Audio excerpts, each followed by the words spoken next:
Hello everyone, and welcome back to Juno, New Origins. We haven't played it for a couple weeks. I've been busy. I've had other commitments. I intended to do some on some Thursdays, but Thursdays just don't work for me streaming wise, but I should be changing my working arrangements soon so that I actually get Fridays off. I'll just be working a compressed work week Monday to Thursday, fingers crossed. So hopefully streams shouldn't be disrupted too many times in the future. Good evening, everybody. Valix asks, why does the penguin look more cartoonish? It's strange. I need to get used to it. So I'm changing my art style. Not only does the penguin look more like me, but I just prefer the way it looks.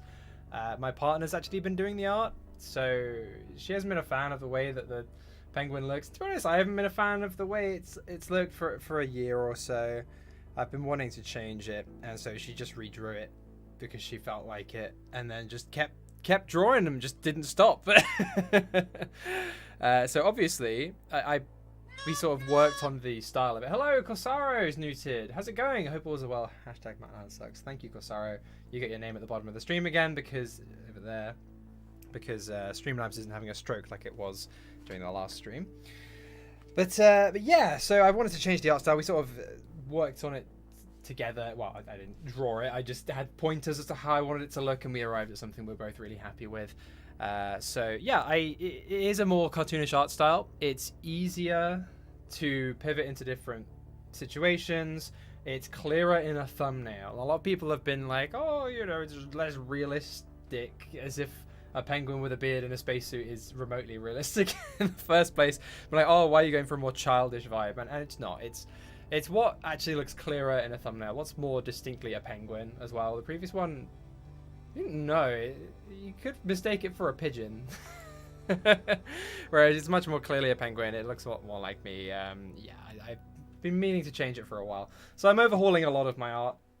The stream donation things, whatever, are getting replaced, and a lot of the stream assets, including this background, are also getting changed.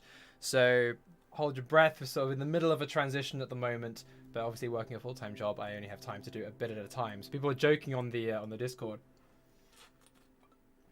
looking at the For All Kerbal Kind thumbnails changing, just like, oh, it's spreading like a disease. Beardy jump scares. Editing For All Kerbal Kind with this up, I thought I somehow got a clip of you saying hello everyone. Well, maybe I did sneak into your video. Hello Carnassa, welcome along. Is the pre-stream bit supposed to be silent? It's where we have music before. I hadn't started the game yet. Usually there's a bit of game music in there. Anyway, there has been a game update. The big one being, Juno Origins is free now. But hold your fire, because I know a lot of you are looking at the game giveaways title of the stream and being like, well, if it's free, how can you be giving away copies of it? So it's gone for a freemium model, which I think makes a lot of sense for the game. So the base game and a lot of its base features are free, essentially like a demo, but there's a lot of stuff in the demo. I was surprised as to how much they're actually putting in. Not that Juno is ever an expensive game anyway, it's already very affordable. But particularly with it being a mobile game as well, I think it makes a lot of sense. And then they've got different bundles and just the complete version of the game you know and love still there for people depending on what they're interested in, which I think makes a lot of sense. So yeah, they've got a new freemium model, which I think is a really good idea for them. Get it in front of more people, and to promote that, they gave me 6 keys. So we've got like different bundles. I think I've got keys for 2 iOS keys, 2 Android keys, and those are for the career bundle. So you get the career mode and everything that I've been doing in these streams added. And then I've got 2 keys, I believe, for just the game on Steam. So we'll do that within the first hour. We need to let people arrive. We'll see how many concurrent viewers we get to, and then we'll do a big giveaway. So we'll put everyone's name into a wheel, we'll spin the wheel, and we'll give out some keys. Why is your name Beardy Penguin? Because if you look at my profile picture, there is a penguin, and I'm leaning into my mic, but you guys can't see the mic. But believe this is a penguin with a beard. I know, it's crazy. It's hard to wrap your head around, but it is, believe it or not, the brand of my channel, and it has been for almost 10 years. Oh, crikey, that's that's too much time. I meet people who tell me that I was part of their childhood and tell me that they like watched my videos when they were young, and it's just like, No. No, can't have been around that long. Right, what are we currently doing? I don't believe we've accepted any of these. Last time we were building planes, we sent a Drood through the sound barrier with a slightly suspect aircraft. I would like to design a new aircraft in this one because I believe we finished the previous stream by unlocking jet engines. Yeah, and we haven't taken them for a spin yet. So get thinking what aircraft you think you want me to recreate. I'm thinking maybe a meteor, something along those lines. We're not going to reuse the rocket plane because it was slightly controversial in the last stream.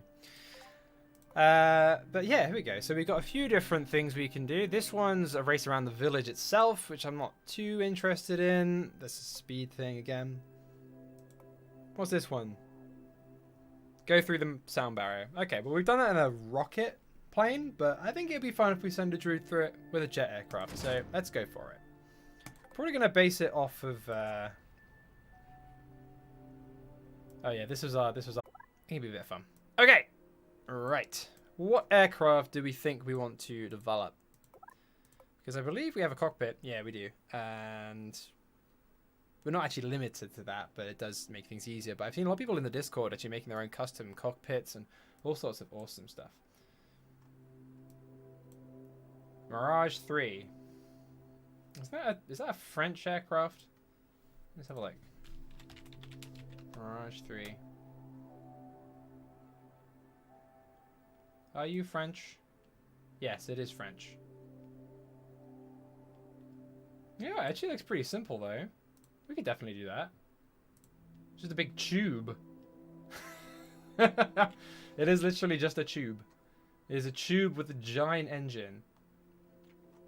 You know what? Yeah, if anyone was going to suggest anything doable, like, I think that's actually very doable. Let's go for it. We'll go for a Mirage 3. Mirage 3. What are its dimensions? Let's just see what the width of the fuselage is. Ah, everything's in feet. Okay, it's about 15 meters long. It's about... I'm trying to figure out how, what diameter of it is.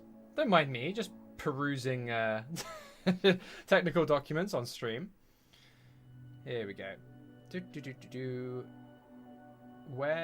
Where's the... Give me the fuselage. Yeah, we can work it out, I think. We've got the width of it. We'll just call it a meter and call it a day. Nah, it's about 15 meters long, so from that I can just figure out... Oh wait, we're not going to use this as the... Actually, we don't even need a control thing, do we? Because we can start with... Do you need a command disk? I don't think you actually need to have a command disk, since we're going to be building this out of... Can we reroute this? How do we get rid of a command disk and start with something else? Is that possible? I don't know. Mate tool, part connections. Do you have to have a command disk? Surely not.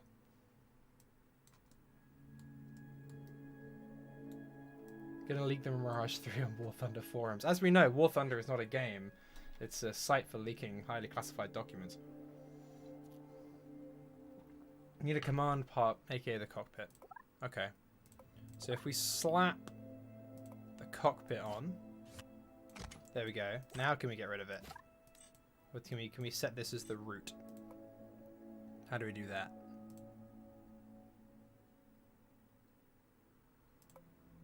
Aha! Bada bing, bada boom. Okay, well that's the command pod. How do we make it the root part? Then set that to the primary so you can delete it. Oh, set primary. Okay, that makes sense. It's almost like the button was right there in front of me. Anyway, there we go. Sorted. Okay, cool. So now we got that. So yeah, you have to have a command part. You selected the canopy. Oh, okay. Easily done. Yeah, I forgot that these are actually like separate parts, aren't they? So you got the actual command seat there, then you've got the canopy itself is sort of a separate part. So make things more complicated for you. Oh, whoops, didn't mean to do that. Okay. Oh, I moved the canopy. Okay. Don't mind me, just struggling with the game somewhat. Okay, cool. Right, let's start again. So, Mirage 3. Let's just pull up the blueprints of that. Okay, and then from there I'll just figure out roughly how long it needs to be. So that's how long the entire aircraft is. That obviously includes some engines. So we're going to want to shrink that. But let's just sort of map things out to start with. There we go. How many engines does this thing got? Has it got 2 or is it one giant engine? Propulsion. 1 afterburning turbojet. Okay. Giant engine it is. It's going to be chunky. Let me just get the blueprints for that. Yeah, if you guys can give me measurements and stuff, that would be helpful. Okay, well, let's make this just a chunky engine. I don't think we can actually possibly make it as large as it needs to be. But we'll give it a go. I mean, the aircraft is only slightly larger than the engine it's built around, so I guess that's just going to be our radius. Maybe slightly bigger than that. We'll go for 0.5 meter. I've never seen this game before. Welcome, Sam. So this is Juno New Origins. And in my opinion, it's a KSP killer. Just in the, particularly with how I like to play KSP, it's got a lot of features that I like. And it's got a big focus on procedurality, which I really enjoy.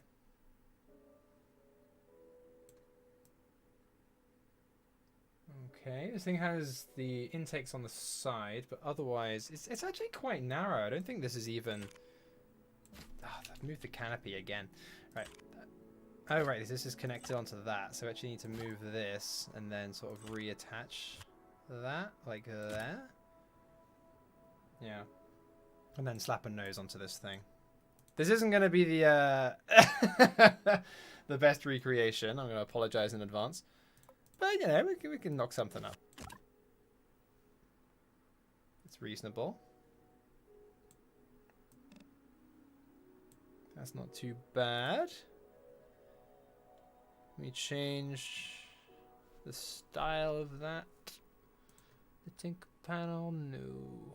Okay, that's fine. Starting to look somewhat reasonable.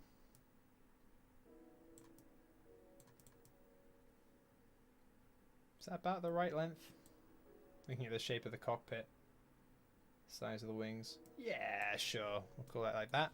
Okay, wing-wise, we might have some problems, because I seem to remember last time we couldn't make the wings big enough. So this might need to be constructed out of multiple wing segments. How big can we make this wing? Oh. Oh, that's a problem. Right, yeah. There are limits on how big we can make our wings right now, which is not ideal. Who suggested we make a Mirage? Let's name it after them. Mirage 3 is what you asked me to make them for all curvable kind. No. Unless you're talking about the person who suggested Mirage. Did Kosaro suggest that? Kosaro did suggest that. Okay, we'll go for Kosaro. But why a penguin? Alex asked earlier. Why not? Penguins are cool. It's the Corsaro. That sounds like a cool name for an aircraft anyway. Right, let's just pop over to the tech tree and see when we get bigger wings, because it might be worth flying the controversial rocket fighter a bit just to get some bigger wings. So that gives us a 2-meter chord and a 10-meter span. I think we possibly need even bigger than that, but we'll take what we can get. Yeah, because it uses delta wings. So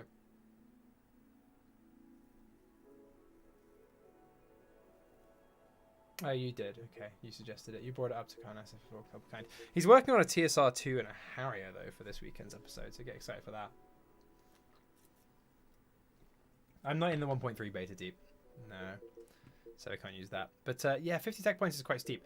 Maybe we'll go for something slightly different then. Similar vibe, but we're gonna go for something a little different. We're gonna go for the MiG-21, but with the swept wings of the YE-50, which I built in for all Kerbal Kind. I think that's a little bit more achievable.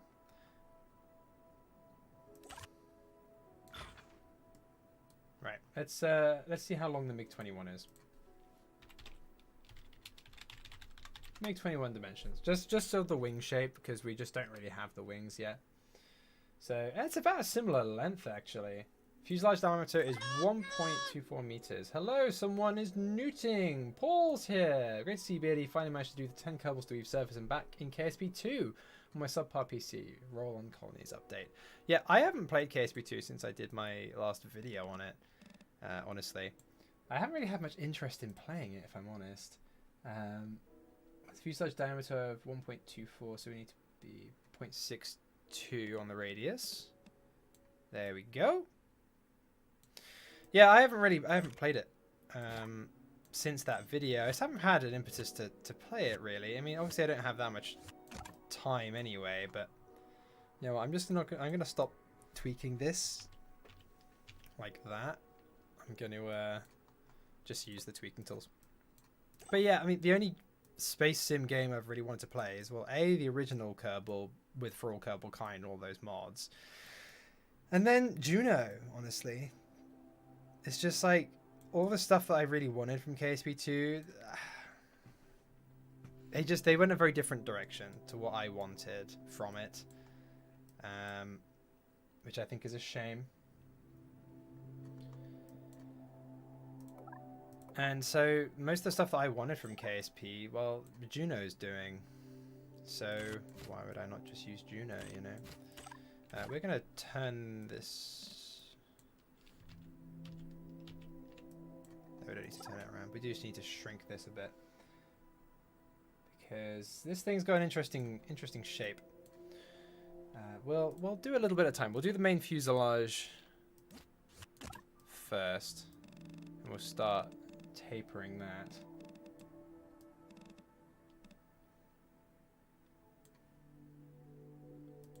Okay, let's have a look-see. By the way, people, remind me to make sure I actually do the game draw on stream. That is quite important that I do that. It's got quite a long, slender nose, at least the YE-50 variant of it, the rocket plane variant, although we're actually slapping a jet engine into it. So it's going to be a bit of an interesting one. I'm not going to lie. There we go. Okay, let's slap an intake on this thing. Hopefully we can change the shape of the inlet slightly. Ah, yeah, perfect. Perfect.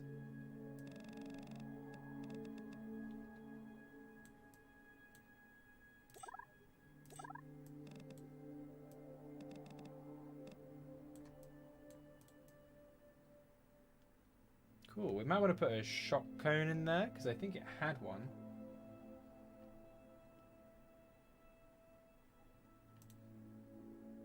Just looking at different variants of it. Yeah, it did have a shock cone. So you know what? We're going to slap a nose cone. Just a tiny nose cone in there. Teeny tiny one. Oh, no, don't want to resize that. Don't want that to be flush. There we go. Okay, if we shrink this down, I mean, change the curve of this. I believe you can change these, yeah, from ogive to straight like that. Yep. I didn't want to do that. No, no, don't auto change. How do I change it from auto? Ah, there we go. There it is. No, don't do that. Hopefully that won't block the intake. I feel like it will. Oh no, we can attach it in there. Perfect. That's what we want. And there we go. We have a shock cone intake. Hopefully that won't interfere with the airflow, like into the intake. But that's looking pretty good. The height of it is 4.3 meters, wingspan. Okay, we're getting we're getting some precise measurements now. Yeah, the MiG-21 seems to be better documented than the Mirage 3. Surprised I didn't go full procedural parts in KSP2. I'm sure you could have done it and so had a Lego feel. Yeah. I felt they could have added a lot of procedurality. That's the thing. I get the whole we want the Lego, blah, blah, blah, blah, blah. But particularly with their persistence on simulating every joint, like I expected some level of part welding. And yeah, you build it in Lego, but it simulates the whole body and calculates the forces on it. Like, just seeing them take the solutions that were proven to be pushed to their limits in KSP1 and just take it and run with it and, you know, I don't want to say copy KSP1's homework because obviously they have a lot of the same people working on it as worked on the original. So that would be a misnomer to say that, but I need to make this a bit shorter. I don't know, I was just disappointed. I was disappointed when it came out. And yeah, I like the direction they're going now, but I just don't think it ever should have gone into early access.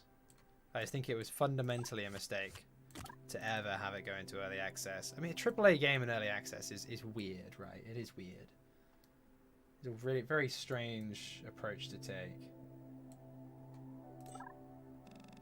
Right, this fuselage tapers about half, starts tapering about halfway to the engine actually, so it's about only about there, about 6.5 meters. That's close enough. That's where it starts tapering.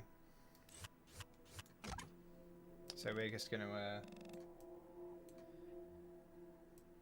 do a bit of that. We're going to want the biggest engine we can fit into this thing, so let's just taper it to the size of that engine.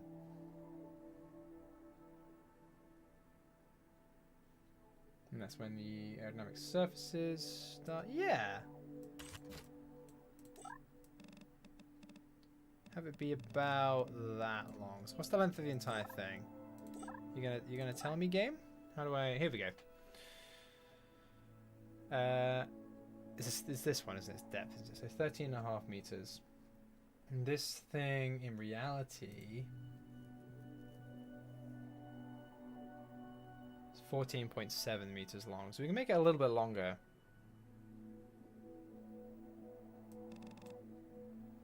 Slap the engine on the end, and then we offset the engine like that. Yeah, that's about right. That's about right. Okay, cool. This probably, I'm just hoping KSP2 falls on No Man's Sky. So about that. Everyone's like, oh, No Man's Sky got redeemed, and that's fine, you know.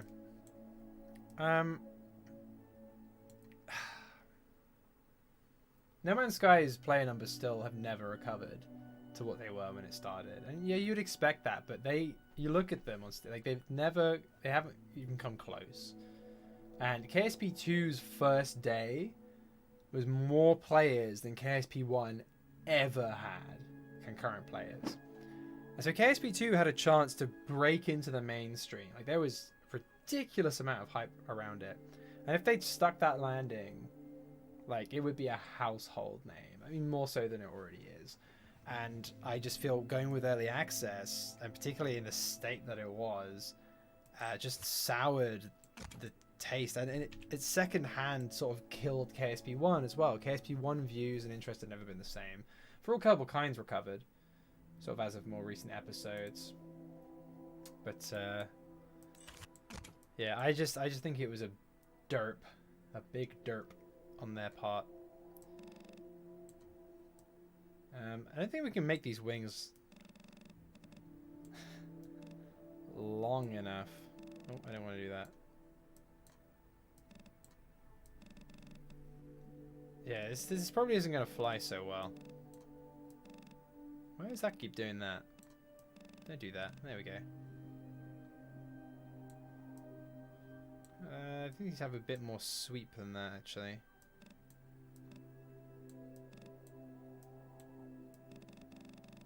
Okay, that's about as much sweep as we can give these wings. So that'll have to do. This is going to be a bit of a half-baked MiG. I am afraid. That's okay. All right. There's another fuel tank sort of on here.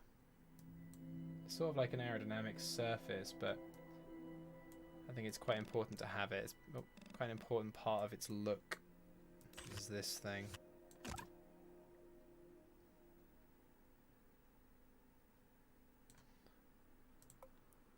Yeah, I'm forever gonna just think of what could have been with KSP2. You know, if it had stuck the landing on launch, and really, like, no, who would have cared, really, in the long run, if they delayed it by a year and it'd come out at least with the For Science update,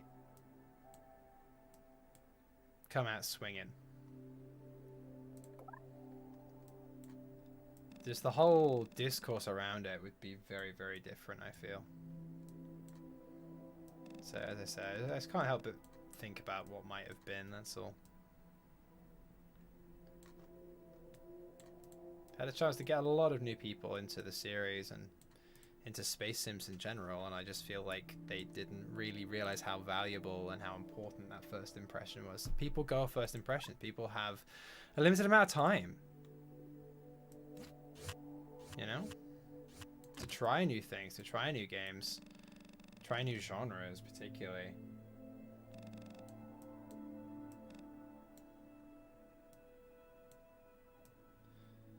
Can I stack wings on top of each other? Suppose I can. How wide can I make this?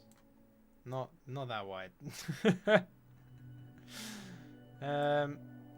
This might just be a half-baked MiG. That's all right, though. Because, yeah, this needs a lot more sweep. And just generally be a lot bigger. But, yeah, until we have better wings. This is going to be a little bit of an anemic MiG. But that's okay. It'll be fine. Maybe. Maybe.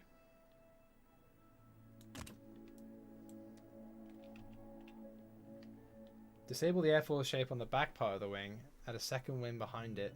Disable its leading edge airfoil shape. That's why I do want bigger wings. That will let me. Can always add more wing.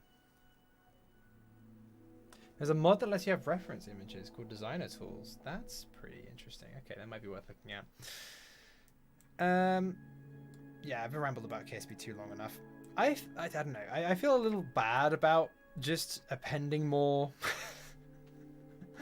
appending more wings on to other wings. I feel that's kind of circumventing the point of the career mode, limiting the size of the wings, but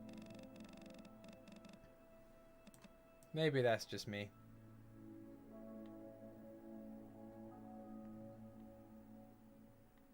And that's the biggest engine we could make, right? Yeah. Okay. It's gonna be a small MiG. It's gonna be a small MiG. We're gonna maybe shrink it a bit. Just because it looks a little... I don't know, actually. That looks fine, actually. Yeah, I was thinking maybe it looks a little long, but... it could maybe be shrunk a little bit. By, like, half a meter. Might make it look a little bit better.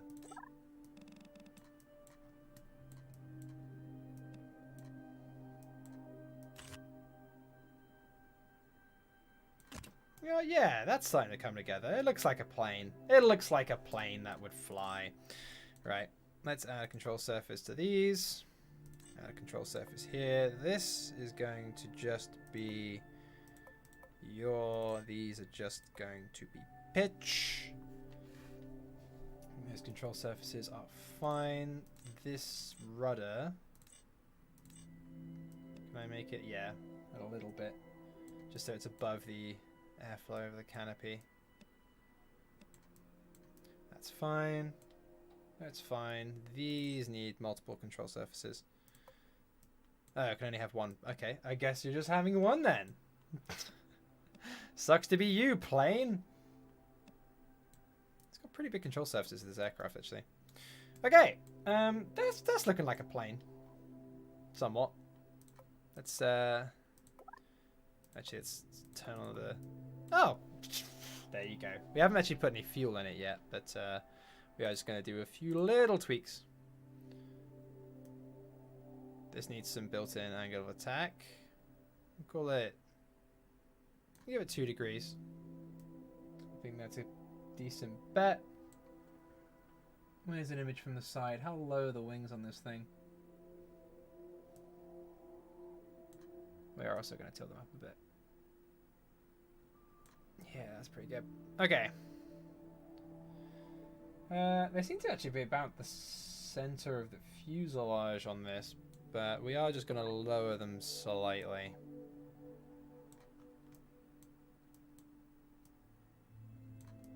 There we go. These also need to be moved in, which means that control surface.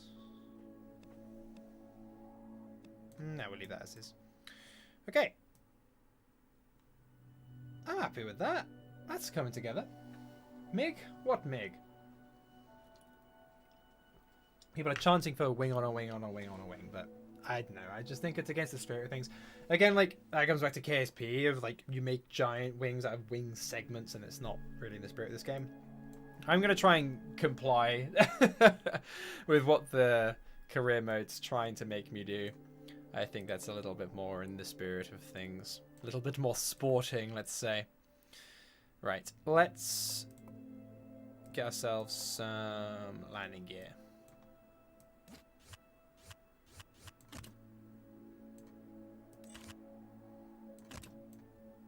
We do not need to be that high off the ground.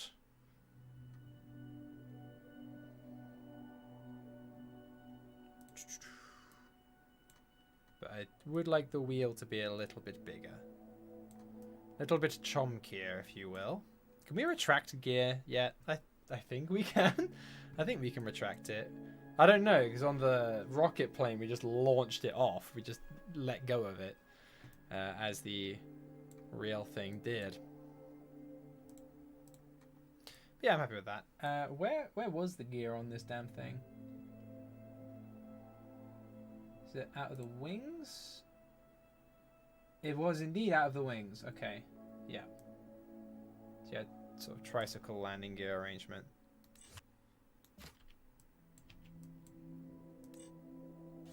Can we do that in Juno? Doesn't seem to want to let me attach something. Oh! No, that's over there. Okay, I think we might have to offset it from the fuselage. That's okay. Right.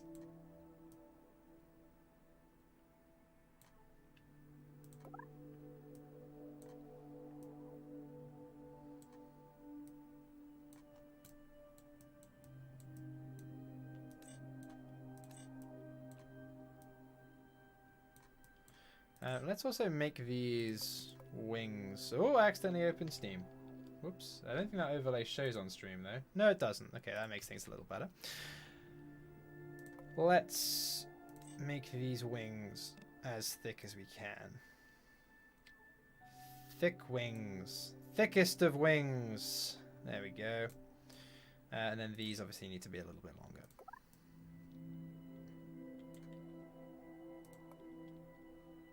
See, this is the real strength of Juno. It's just everything is procedural, everything is configurable. And it's great. I really like it. Where do these fold? That's what I want to wonder. Like, which direction do these fold in? Because if these fold backwards, that's going to be a little awkward. I kind of want them to fold in. I assume this is the axis they pivot on, right? In which case... we'll want them... oh, let's...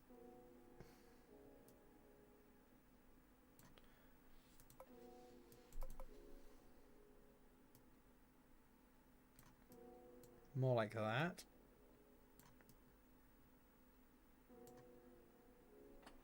Do you use a plane to complete one of the car missions? Yeah, I used a plane to complete a couple of the car missions, actually. which was maybe a little silly of me, but it was fun. I had a bunch of recommendations on how to better complete those car missions from people, but I don't know. I mean, I'm an aerospace engineer. I'm not that interested in cars, so I'd rather do things and make it more difficult for myself and do it with a plane.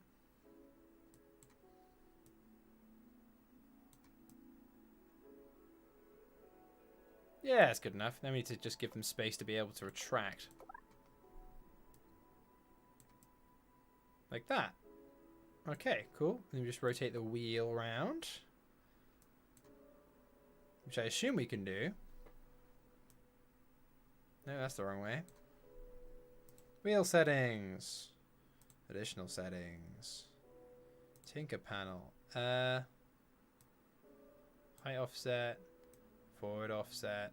Nope. Side offset. Slant angle. Vertical offset angle. I don't know that we can actually rotate them around.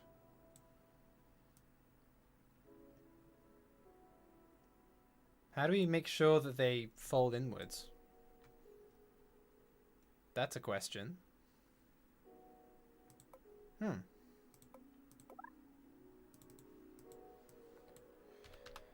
I guess we'll just find out and hope that they do.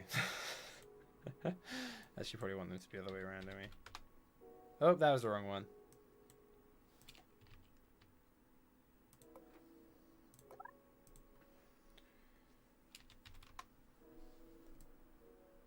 Well, we'll move them forward just in case they do fold back, so hopefully they won't be like sticking out or anything like that.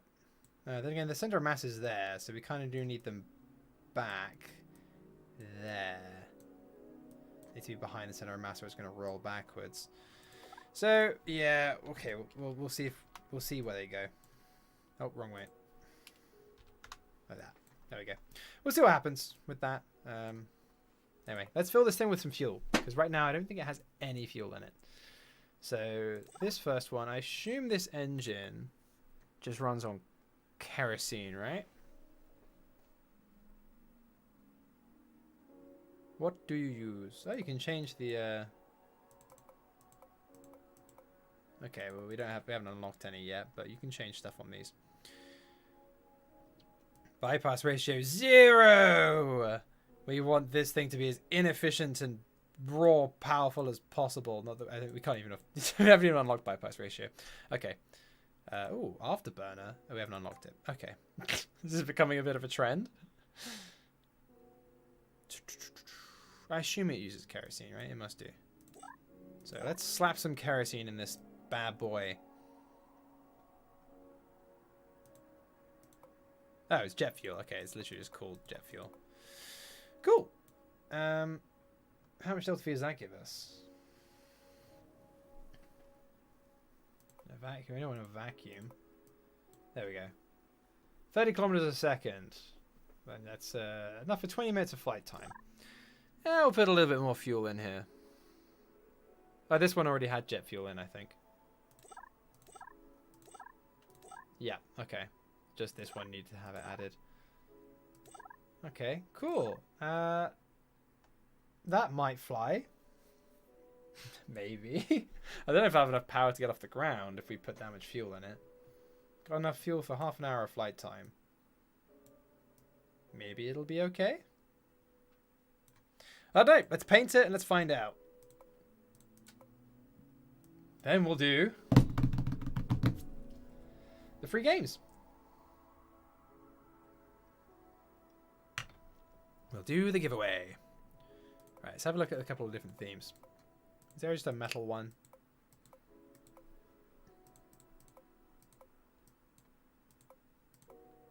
There's nothing there that I really like.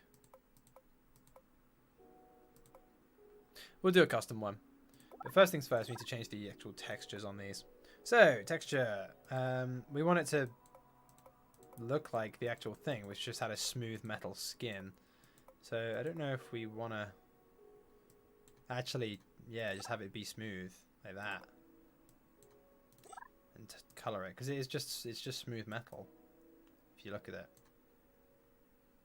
And if we just remove those indicators. Let's paint this thing. Okay, so pick a color. Brushed heavy metal. Ooh, no. Brushed light metal. That's the kind of color we want. Yeah.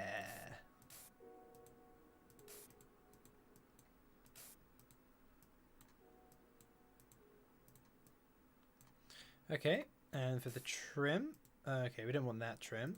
Trim 2, trim 3, trim 4. Okay, it's trim 4. Oh, we didn't change the primary of that one.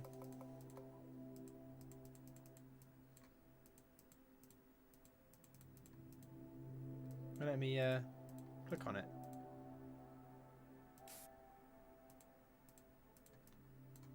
Okay, interesting. Trim 1. Guess red? Yeah.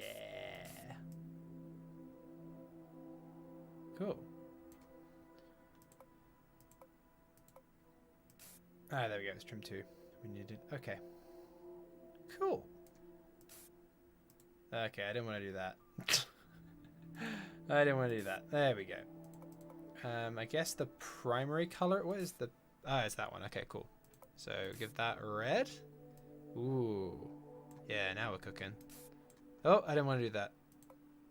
There we go. This seat here, can we just change that to red? No. Okay. It won't be the primary color. Ah, no, it's the canopy. Nope, that's not what I want to do. Okay, this. Here we go. What are you? Are you the trim? Oh, I need to select the color. Yeah, you are the trim. There we go. Wunderbar. And then the trim of this to also be red. No, that's the wrong trim.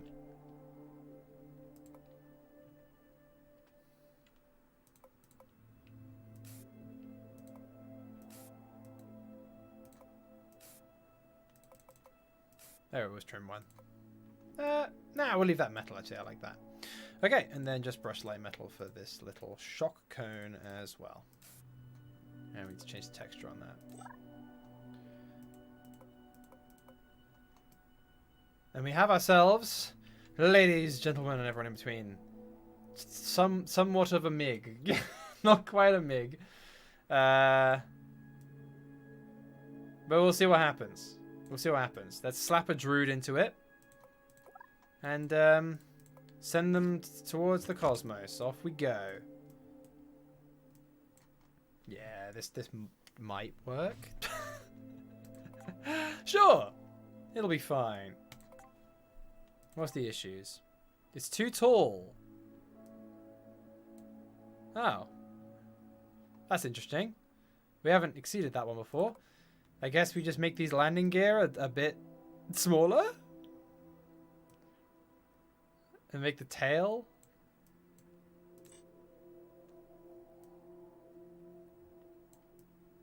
Where's the height of this thing? So it has to be less than 4 meters tall. It's 4.15. Okay. Ooh, cutting it close, but that'll still fly maybe. Haven't got much ground clearance there. Ground clearance, what's that? Who needs it? And where's the brake torque? There we go. Brake torque's maximum on that. I'm just going to lower the brake torque on the front one. And there we go. Okay, let's try it. No landing gear necessary. Hello, Breadman. Hey, Legs. How are we doing? We are going to try and fly somewhat of a MiG. Our building of it was limited by how far we are through the tech tree. We are limited on how big our engines can be, how big our wings can be. So we don't know if this thing's going to fly. But I guess we'll find out. Find out what it does. So we've got to go through the sound barrier. I don't know if this is going to be able to get through that. We're going to find out the hard way. I don't know if we can even fold the landing gear yet. I don't know if we've unlocked that. I don't think we have.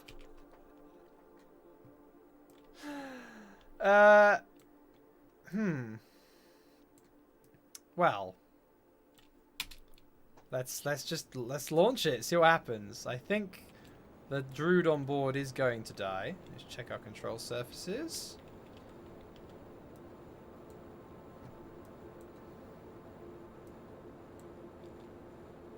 Brain feels like mush. My day was full of some tough labs. I know what you mean. It's been one of those weeks for me. One of those weeks. Okay. Well, we're flying towards the ground, which usually isn't ideal. We might just need to get some speed up. We definitely need some trim on this thing. There we go. Ooh, get over the mountain. Okay, well it flies. We can't retract the landing gear, but it does fly. Has to get up to some speed to actually be able to fly. And the fact that the underside of the wings is painted, and I didn't notice, is a little irritating. But it flies! Supersonic with fixed gear. Let's see if we can even go supersonic with fixed gear. That would be really stupid if we can. Get to Mach 1. Let's see if we can do that. Drop the trim a bit. It's a little bit too aggressive as we're increasing in speed. You know what, it's not even a badly designed aircraft. Well, I mean, it is. The gear can't retract, but flies okay. We might actually be able to get to Mach 1 in this thing, in which case I will laugh. We accidentally painted a bit of the landing gear red. Yeah, the paint scheme on this is a work in progress. Just don't look at it. Just don't look at it. It can't hurt you. It's fine. You got half of flying down. You've thrown yourself at the ground. All you have to do now is miss. Do we have emissive paint? Apparently we have emissive paint. I didn't think we had. I thought it was just reflective. It's just reflective. It's metal. It's brushed metal. Oh no, you're talking about the red. Yeah, that is bright, isn't it? It is actually glowing. Yeah, I didn't notice that. Okay, we'll adjust that. We'll fix it.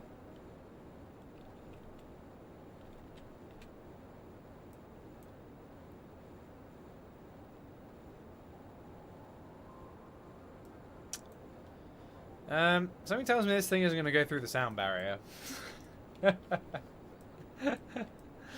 Yeah, weirdly enough, I think dropping the landing gear on the rocket plane was actually a pretty good idea. Because yeah, this thing ain't going to go through the sound barrier, I don't think. It's just yeah, it doesn't have enough power. Bit too big. Maybe drain some of the fuel out of it. Change the way it looks a bit.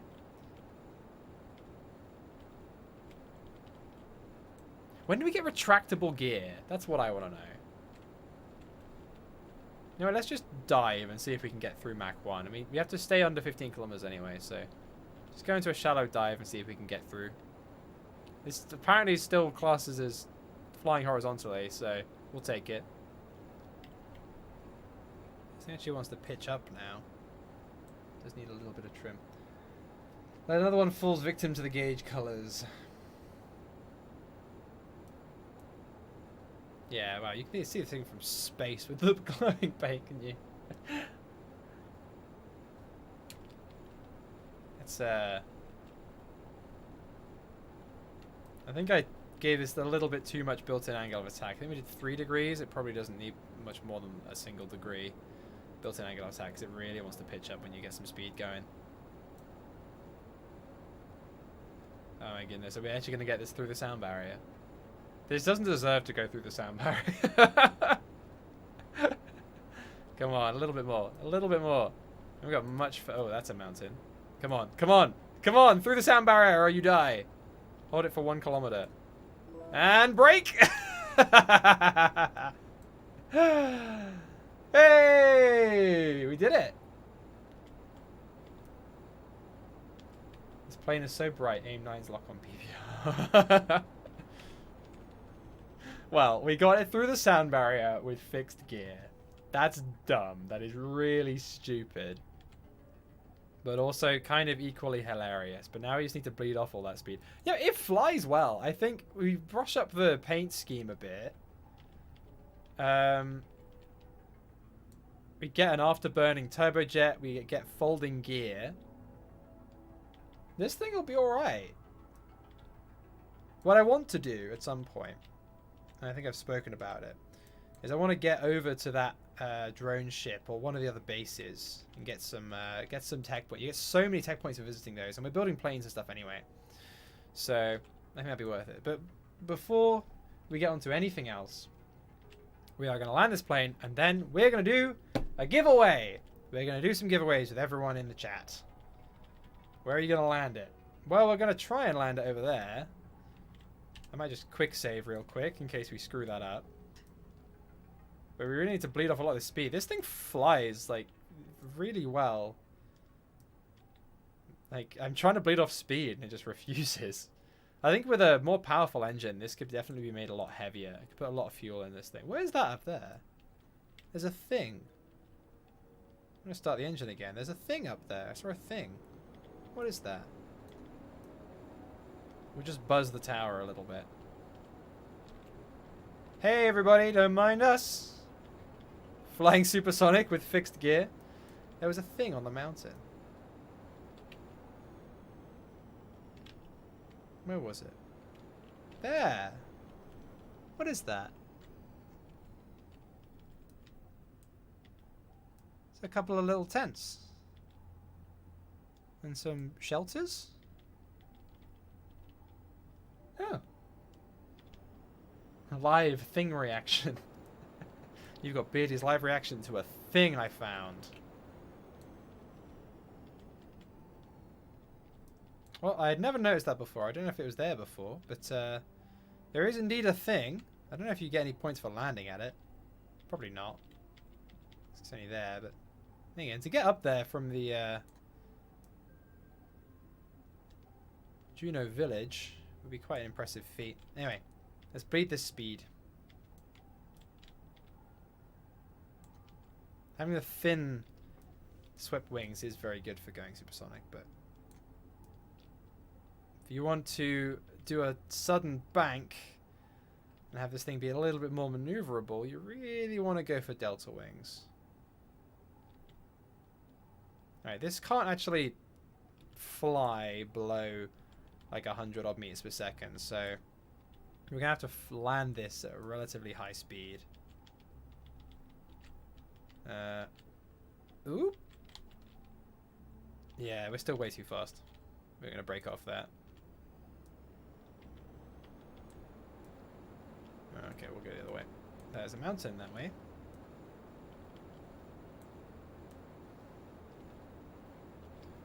I have a bleed for speed. How do you land on a sloped runway like that? With skill. Watch and learn, ladies and gentlemen. And everyone in between. Or either side. Watch and learn.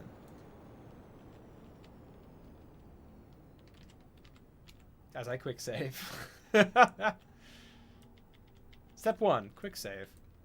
Then step 2, land. Also, we need to decrease the angle of these wings a bit. We got through the barrier, though. I don't know if we get tech points for that. If we do, we're going to invest in some better wings and retracting gear. When do we get retracting gear? I feel like you get that way too late. Like, if you're unlocking jet engines before you're getting retracting gear, I guess maybe we've done something wrong in how we've gone through the tech tree, because I just wanted jet engines real fast, but that seems a little silly. A little silly. Silly little guy. I just cannot. That's a mountain. For the life of me, line up with this runway.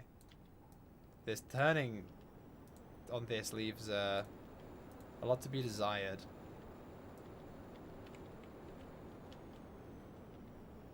You're scraping a lot of these these mountains, though. Okay. My Mach 2 plane also has no retractable gear. That seems dumb.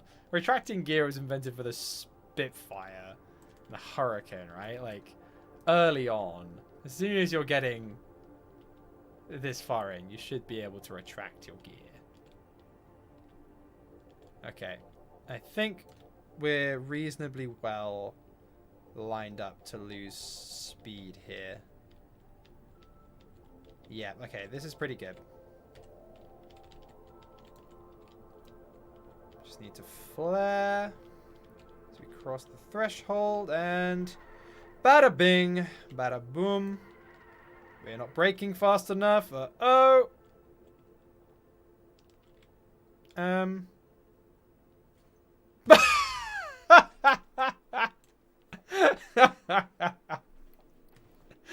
You gotta love the abrupt stop and the wings just fall off.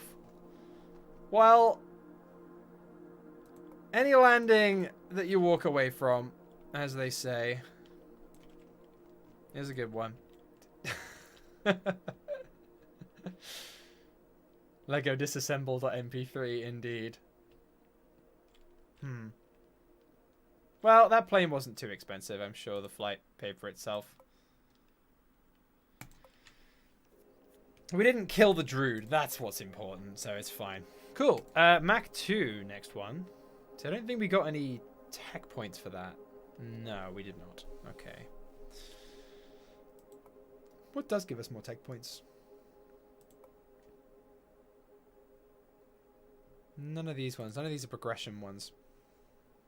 These are all... Yeah, these are all ground ones I'm not too interested in. Okay. Let's have a look at the tech tree. See what we need to get. How many tech points we need. I think we're going to end up visiting somewhere. We've got rounded noses. Hemispheres. Paint shop. Striped fuselages. Systems engineers. Yeah, much more stuff there. It's not going to be over there. Touching the sky. No, it's all wing stuff.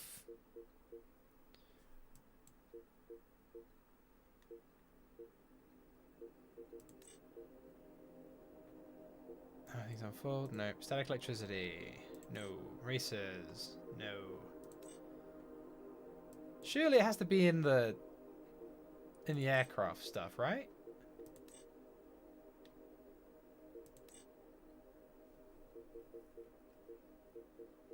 Bunch of props. Variable pitch. You hit the mountain like 80 meters per second. No way, he survived. Droods are made of sterner stuff. It's in the cars section, apparently. There we go. Gear attraction. Why is it down here? Like, landing gear.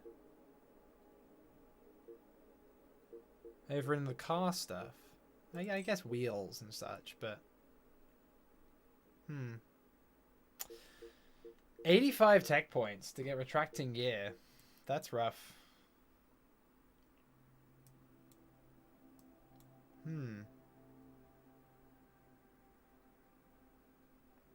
Well.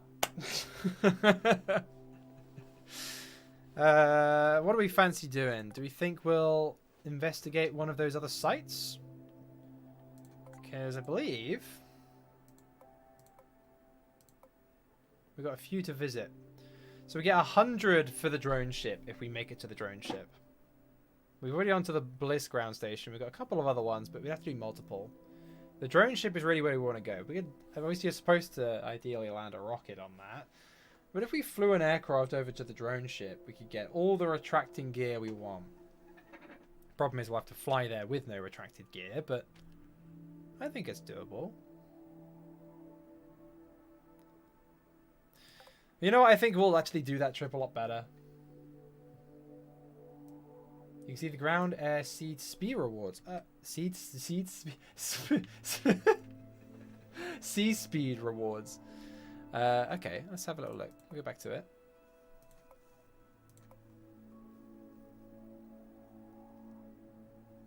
Yeah, even then, like, the rewards aren't... Land speed. Airspeed. Okay, if we get to Mach 3, we get 40. That's still not enough. I don't see us get to Mach 3 anytime soon. Water speed, we're not really building boats. Let's have a look. Land speed. Distance swum. How far you swam with a Drood. If you swim 50 kilometers with a Drood, you get 50 tech points. That doesn't seem worth it. No.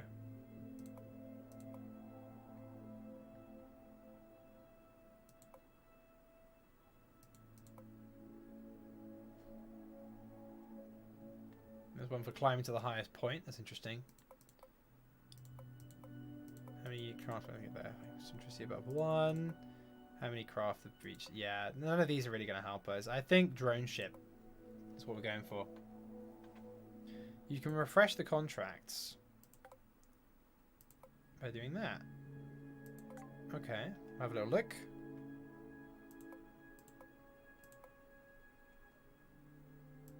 We do a Valley air race. You guys want to do an air race? Let's test our new aircraft with an air race. That'll be fun. Track distance is 60 kilometers. We can do that. That'll be a bit of fun. We'll test its suitability. We'll fix this paint scheme first. But yeah, and then we're going to do... Nope, that's the wrong one. There we go. Trim 2. Yeah, it's trim 2. Okay, and then this... But the emissions are 0. We get a little bit more... And make it a little bit darker, honestly. That's a bit better. Yeah, I prefer that. Okay, and honestly, it might just... I know we were going for a MiG, but we're just going to make this whole thing a whole lot smaller, I think. Or is it okay as it is? It flew, didn't it? We were going to quickly change this. Change the X angle to -1. I think that will help with our stability problems. I think this wing should actually be a little higher. And this wing needs to be lower. It's more like there.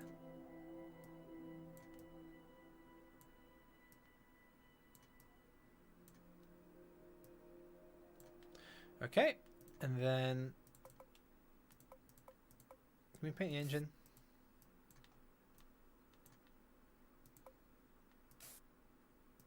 We can paint the engine.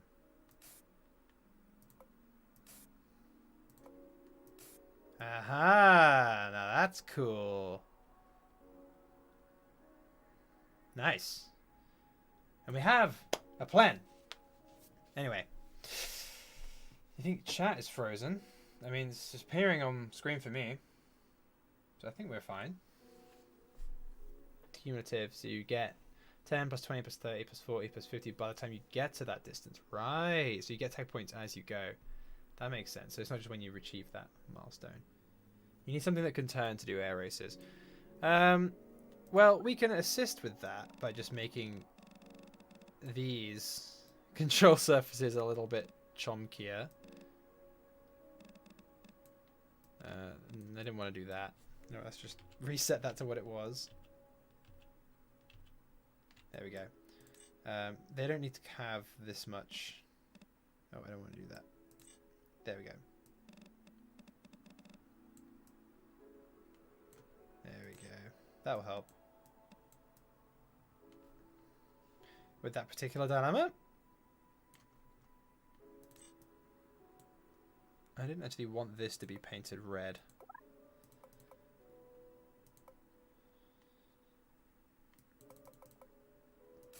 There we go. But the trim... Yeah, it needs to be metallic. Or red, actually. Yeah, that's nice. Okay, cool. That's a reasonable plane. That's a reasonable plane. It's not appearing in the YouTube feed. Okay, you think you just need to refresh a page then if the chat isn't appearing on the YouTube's end. Just refresh the page, it'll be fine.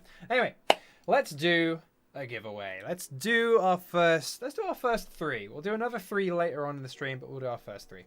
So, if you would like to put your name forward to get a free copy of Juno New Origins, the game I am playing right now, all you have to do is just say so in the chat. Put a message in the chat and your name will go into the hat. So I think we'll slap... Well, actually, I'll let people actually request it because it will give me with somebody who didn't want it. Corsaro, do you want? Corsaro goes in the wheel. Sam goes in the wheel. Fubuki. Benjinia. Rapid Cannon, Groot Master, Apollo, Max, Vabg, the Arbop, Ron. Everyone's getting me to read their name out for free, basically. J-Lust, Phoenix, Jedi H, Man Gluto. You get a key, by the way, so if you already have the game but you want to give it to someone else, fully you can do that too. So, you know, yeah, and you can. Actually, I was going to say potentially you can win multiple, but I probably want to give them to different people.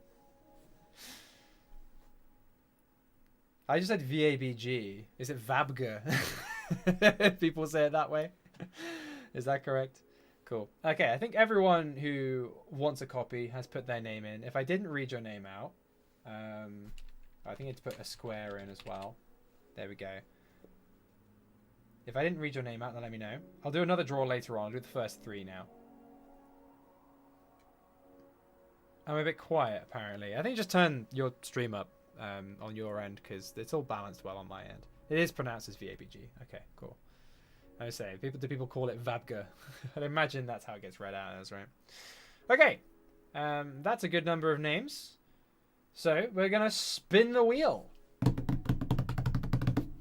First wheel, here we go. Spinning, spinning, we're spinning. And the winner is Max.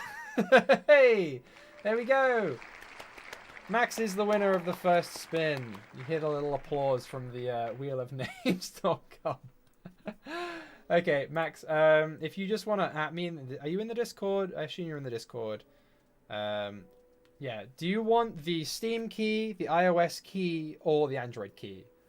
The benefit of who goes first is they get to pick, and then they have to pick from what's left. Which one do you want, Max?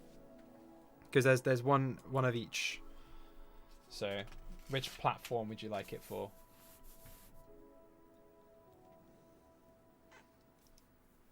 Having the latency not be like nothing obviously does mean that I am waiting for a response.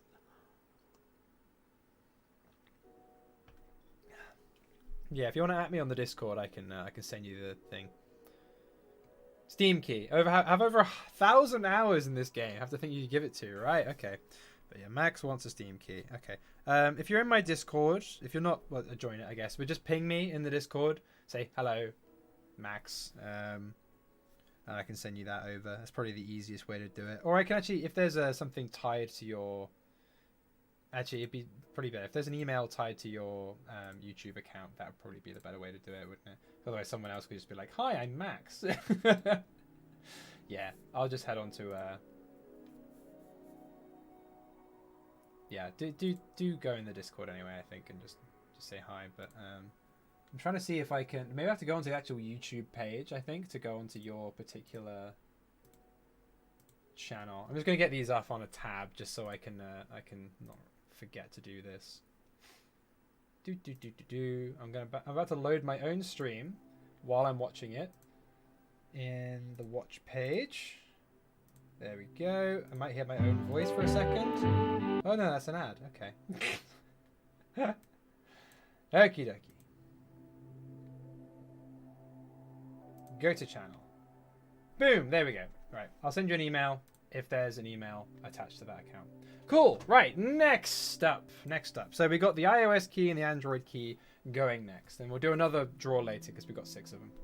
So, who's ready for another spin of the wheel? Here it goes. It probably maybe would have been ideal if I had the wheel on screen.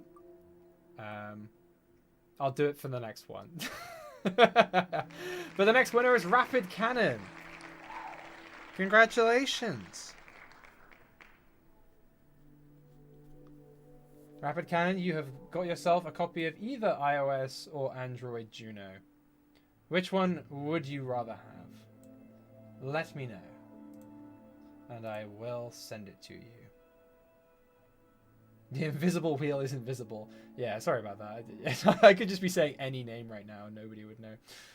Rapid Cannon. There you are. Let's go to your channel. Thank you. Android. Okay. Rapid Cannon wants Android. Cool. Okay, and this one I will actually bring the wheel up.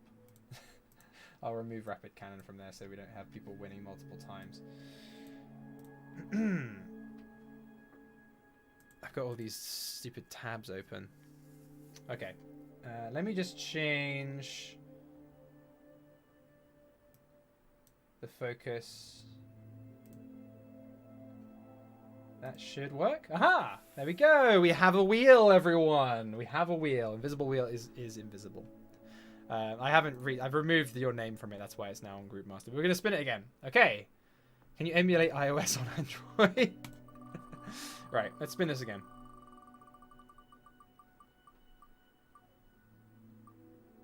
And it's the person whose name I actually said correctly. BABG. There you go. You get an iOS key of Juno New Origins. Congratulations! And now we'll go back to the game.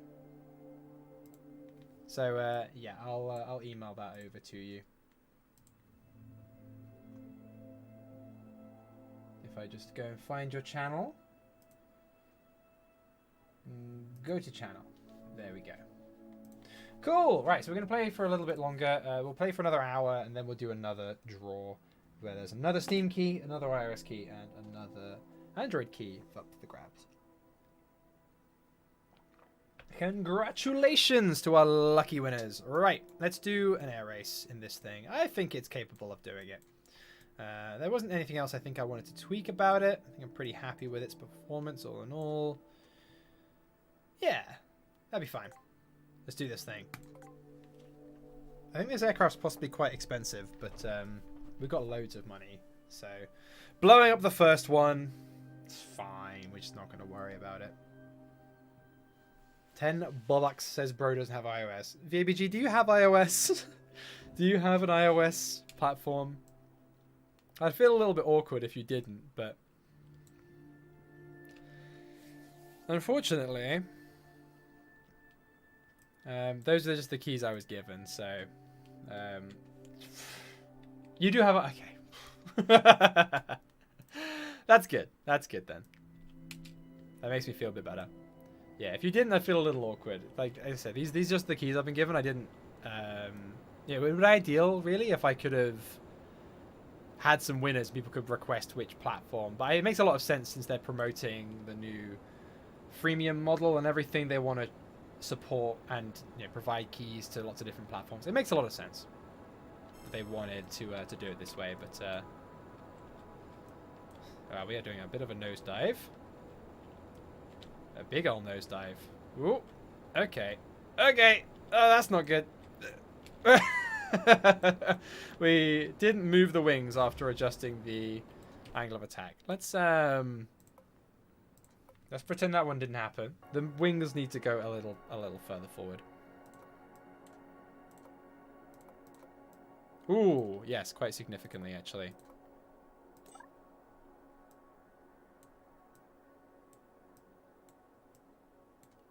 We want them like there. Which means these wheels also need to move.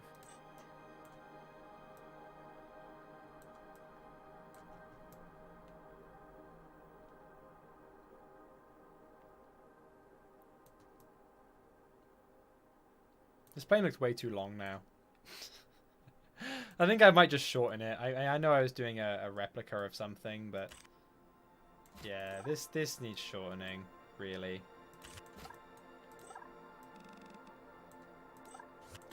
I think just for the performance that we want.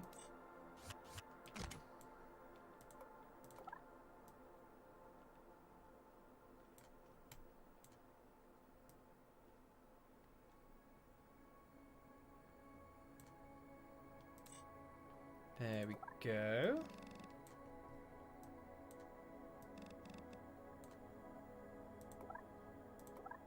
I might also just slap a little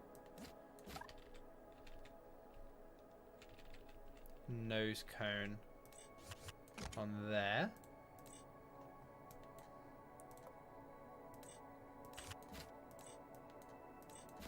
How do I make that smaller? Let me resize it.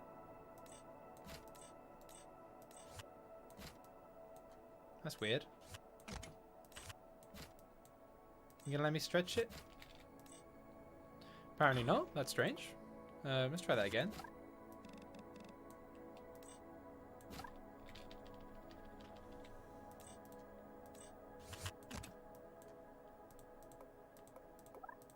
Oh, there we go. Just had to click that again. Weird.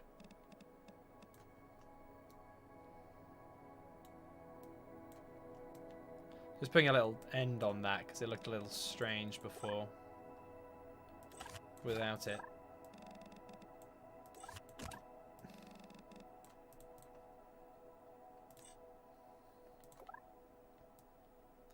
Right, that's going to change our flight characteristics a whole bunch.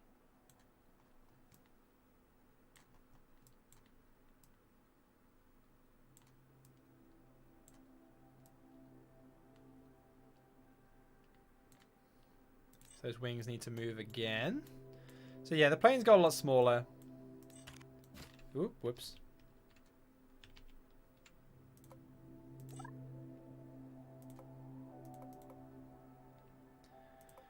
But I think that's better for what we're doing. We don't need it to be as big as it is. We don't have the engine power to really support it right now.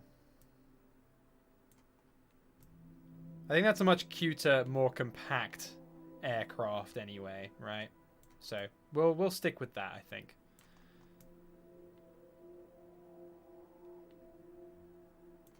Cool, I quite like that. We're going to save that. It is the Corsaro. And I think it's ready to go. Wheels kind of dangerously close to the center of mass. Yeah, I did notice that, but we kind of need to have the wings there. I guess we should probably move the center of mass forward by draining the fuel in the rear fuel tank or adding fuel into the front fuel tank. I just didn't think to do that. But it's fine. It's somewhat stable. As long as they're behind the center of mass, it's fine. Let's do this. Right, this should fly a bit better. PhD in Krakenology is assumed. It does look cute, doesn't it?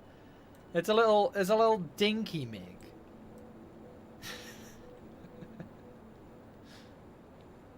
It's just your friendly neighborhood MiG. Did I forget to paint that? Oh, I did forget to paint it. Oh, I forgot to change the texture on that as well. Okay. That's something for the next flight.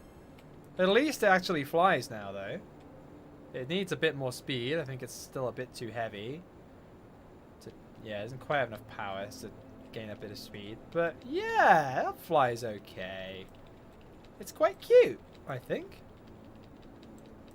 Oh, that mounted less cute. Pretty maneuverable as well now. Now it hasn't got the massive body of the aircraft to worry about.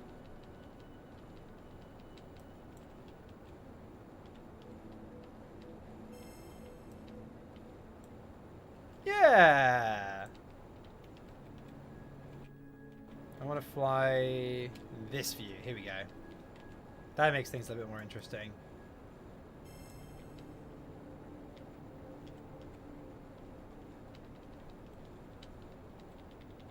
Chase view.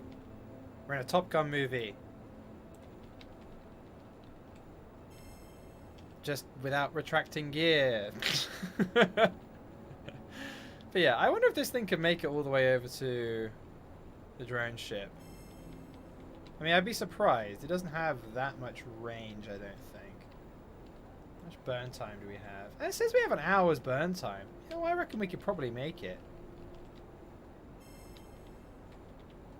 Just like Beggar's Canyon back home.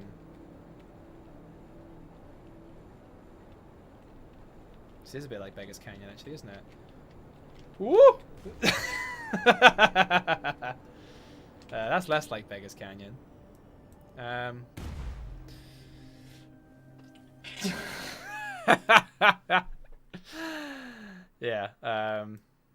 Let's retry that. Yeah, center mass is artificially back because it's fuel and engine the same volume because of how the engine's clipped in. Yeah, but the engine being moved further back where it should be would move it even further back. But yeah, I agree. The fuel's in a bad place. You know, let's quickly fix that. We might as well. We might as well while we're here. So we'll fix the paintwork and we'll fix the fuel situation. It genuinely, at the moment, for our long haul, we'll put fuel in everything. But for now, it doesn't actually need any fuel in there at all. We only need it in that central fuel tank. I think the aircraft would benefit from being a bit lighter.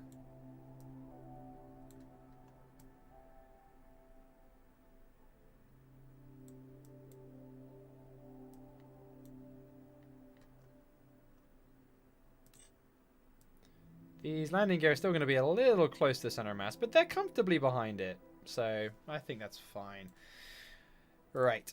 Then these, we need to change the texture to nothing. There we go. And we also need to paint that one on the end.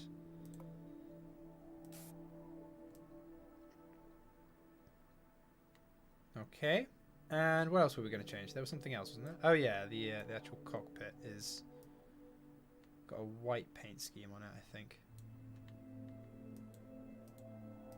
Or not, apparently.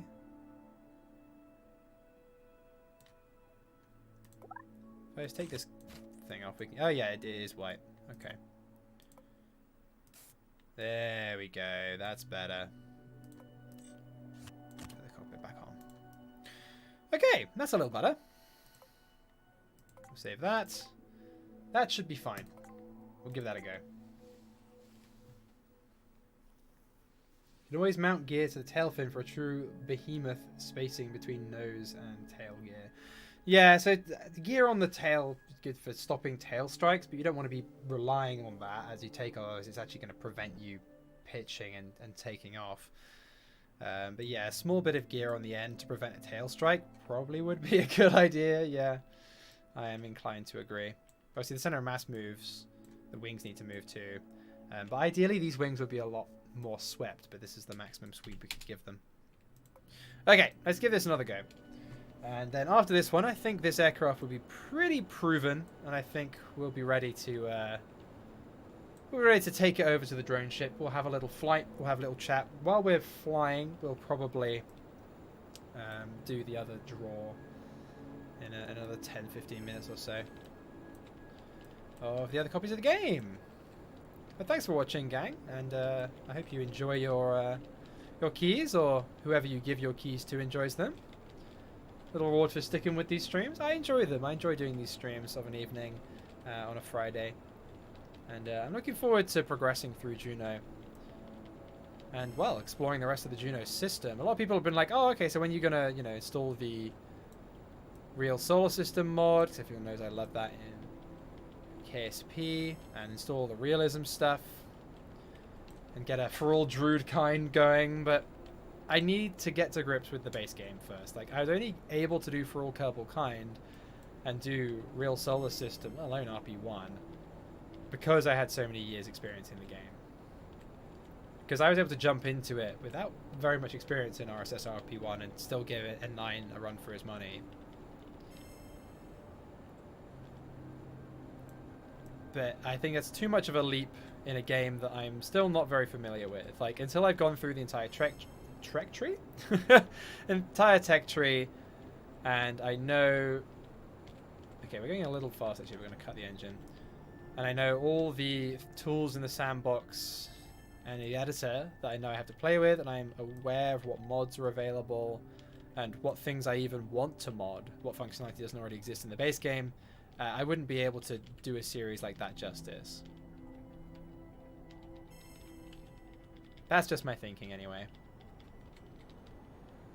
But I think if I did a series like that, I think I would still keep it to streams. Like, I would at least do a lot of the development in Friday streams and just do summary episodes akin to N9SA, N9 Gaming does. Which was sort of my intention for this series as well. I don't know if I'll do that or not. We'll see. I'm going to make a summary episode at some point of a bunch of these early streams and the route to probably putting our first Drood into orbit. We actually need to have a bit of trim here.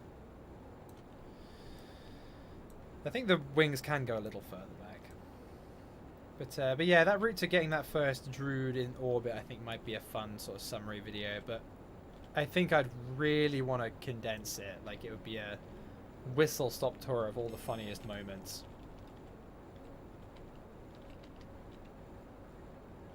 So it'd be like a 15-minute long video, I think. And so condensing that many 3-hour plus long streams into a 15-minute video is not an enviable task. Oop, okay, I think we might have gone about that checkpoint the wrong way.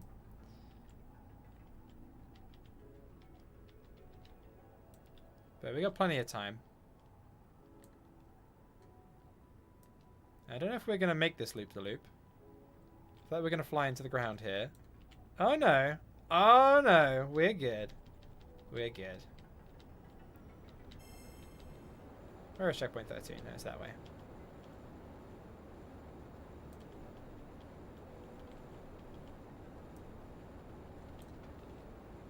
I'm developing a VR spaceflight sim as my thesis. That's awesome, Chris. I quote sim because the gameplay loop is currently centered around abducting cows and scoring based on type of cow and delta V expense. That's awesome. That's amazing. That's your thesis, is it? So what are you studying as? Is that computer science, or is that more specific to game development degree?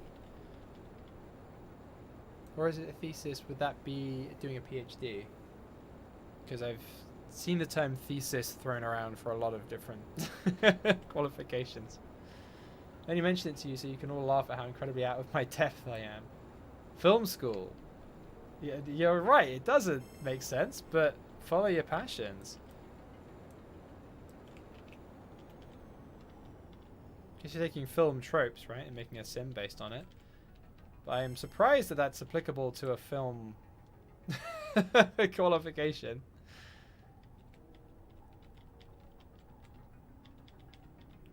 Right, and then we have to land back on the runway, which we have a time limit on this one. We have 7 minutes left. Okay, we've got plenty of time. We're going to bleed off a bunch of this speed because we are going way too fast. Way too fast. Velocity Raptor's here. Sorry, I'm late. I was giving math tutoring for sweet money. Well, if you're going to miss a stream for anything, monetary gain is perfectly valid.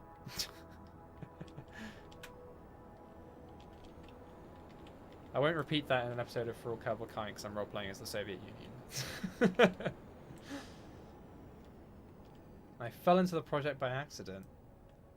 I'm sure you did. Don't need to land, you can just fly through low enough. That is true, but I feel like it's not in the spirit of things. We're going to try and land. I mean, judging by how the last landing went, I don't think we're going to land anyway. If I'm brutally honest. What? Okay, yeah, that we screwed that up. Hey, look, it's the remains of the previous aircraft. I thought that would have maybe been recovered, but apparently no. Can we just load the safe? Is that gonna are we just gonna fly straight into a wall if we do this? I bet we are. Because I wasn't it wasn't the best time to quick save, really.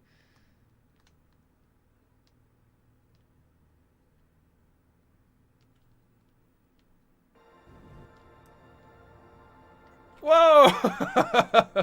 Oh, come on. Yeah, we're definitely flying way too fast to comfortably do that. And also, the quick saves aren't that rapid when you have parallax installed. Just because you see it takes a while for it to load all the terrain assets. The game's usually much better optimized than that. But that's the nature of parallax. I don't know how that didn't break the plane. Okay, yeah, we are just going to try and complete this and just fly through. Because then we might be able to do the Mach 2 contract in this, honestly.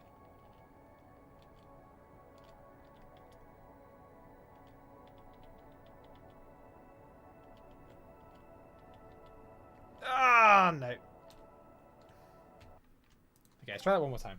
Do you have parachute? That's a good idea. I don't know if I've unlocked parachutes, though. It would be a good idea if I had them, but I genuinely don't think I've unlocked them yet. So as good an idea as drag parachutes are, I'm not sure it's feasible. There we go. We got it. Okay, right. Let's see if we can do this Mach 2 contract. I think this aircraft might be capable of it, honestly. Mach 2 plane? Well, yeah, it's intended to be, but the fact that we can't retract our gear is kind of throwing a wrench into the works. I genuinely think retracting gear should be in an aircraft node rather than one of the car nodes. Because, like, I'm not that interested in pursuing the car stuff that the game adds. I know a lot of people are. I see a lot of people designing tanks and all sorts of stuff. But for me, it's just not really my interest area. But to be forced to go into the tank part of the tech tree to make my planes look less jank. I don't know. I'm not such a fan of it. Anyway, let's get up to about 15 kilometers. Just under that, because we have to stand up for the contract, and then see if we can get through Mach 2. I reckon we can. Barely broke Mach 1 in a dive. Okay, that was when it was much bigger and even more poorly designed. So I reckon this can get through Mach 2.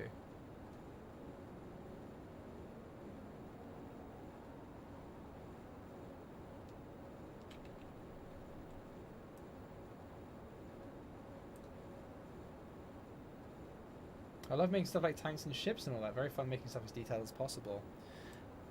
That's the thing, right? Like, when you like doing recreations of stuff, that's when Juno really shines.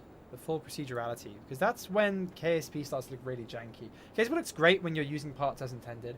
When you're trying to do recreations of real-world stuff, that's when it starts showing the cracks, really. In my opinion.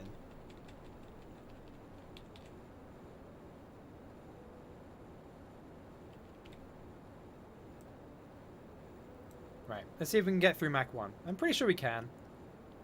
We got through it in a dive last time, but we're carrying a lot less fuel, plane's a little bit lighter, same engine. We're progressing towards it reasonably quickly.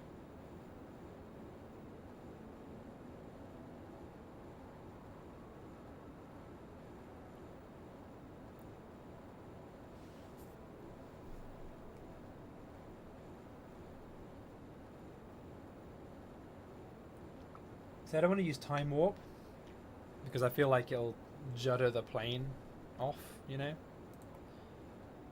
Can we view from the I don't have any camera parts, but we should be able to view from the Drood's perspective, right? Oh, 2D view. This is a new one. You view the game like it's 2D. Cool, right? For people who like the OG simple rockets. Hello, Drood. I think it's take control that lets me look. And then how do I switch to his view? Aha! Oh, there we go.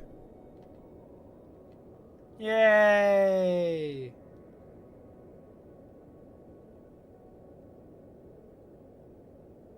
Look at us go! Cool.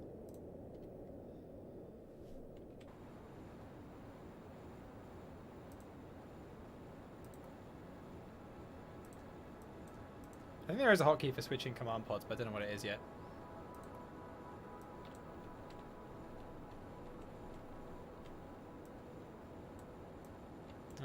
Yeah, this might struggle to go through Mach 2. I know the rocket plane can do it. We might just launch the rocket plane to complete this contract, actually. But no, if we get through Mach 1, getting through Mach 2 is actually a fair bit easier. Let's see if we can do it in a dive. We got lots and lots of altitude to lose to get up to Mach 2. See, Mach 1, that sound barrier, the increase in drag you get in that transonic region as parts of your aircraft are supersonic. The flow over certain parts of the aircraft is supersonic, and the parts over other parts is still subsonic. You get a lot of drag and strange eddies and instabilities caused by that transonic region.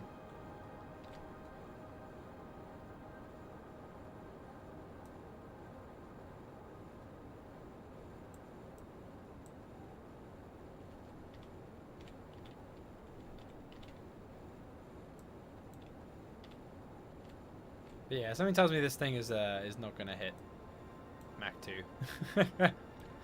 Nah, no way. Okay. That's fine.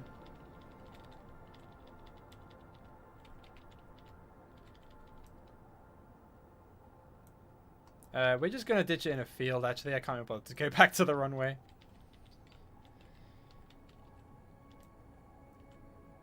Please rename Plen. Do you not like the name Corsario?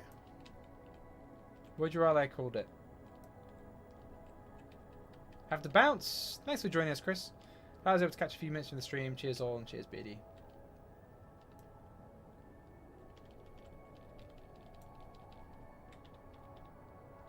How do your collabs work, says the Arbop. If you launch a mission and N9 blows up your comms, tell me how can you share how you resolve for couple kind of stuff.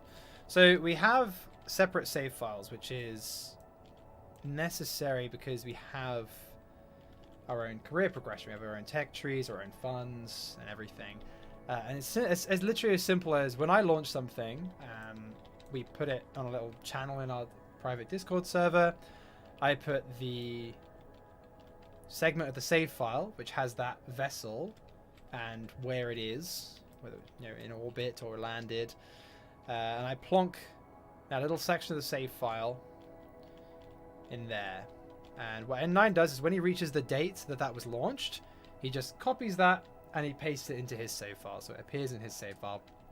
But we remove all the electric charge and we disable the comms, which means he won't get any science from it, and he can't control it, but it is there in the correct orbit. That's how we do that. So we splice things in. We want to avoid these trees because they do actually have collisions. Ooh, that's a hill. This wasn't the best place to land, really. I mean, that hill is going to stop us as long as we don't crash into it. Yeah, the positioning of the landing gear is less than ideal. Oh, I think we're going to hit a tree. Any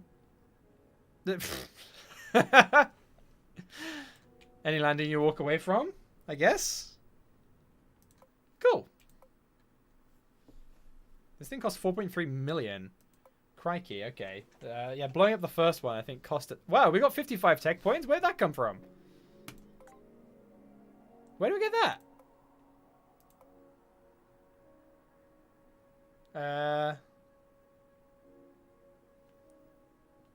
I don't know where they came from.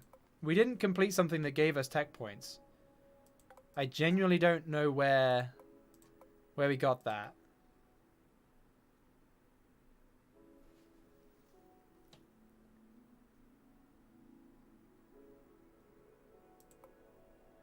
Airspeed? Wouldn't be for that. Look at the Drew goals. There are Drew goals? Oh, I mean, this is what I'm looking at. The Drew milestones, right? I don't feel like we exceeded any of these. Unless we exceeded distance flying. We got 50 tech points. Where would that have come from? How far did you fly? Not that far.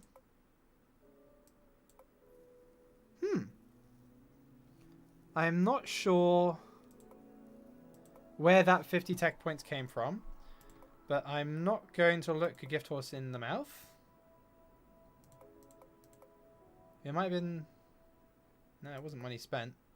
Or contracts completed. Airspeed? No, I don't think so. Whatever. We'll take it. We got a bunch of new stuff there. And cool. Right, okay. We can start working our way towards... Which one was it? Stretchy legs? Gear attraction. That's what we want. So, we get Racer, which gives us all these racing things. And we want that. That's the tech that we need. And then we'll be cooking with gas. Ideally. Bliss ground station was marked as found. That's the one we found last stream, though. I'm pretty certain. So in the last stream, yeah, we flew to that. But now we don't need as many tech points, so we don't need to go all the way to the drone ship. So we can find somewhere else to fly to. So we need 30. So we only need to find one of those. So I think we can do that with this aircraft. Let's see if we can get another aircraft thing. That's a driving one. That's a time trial.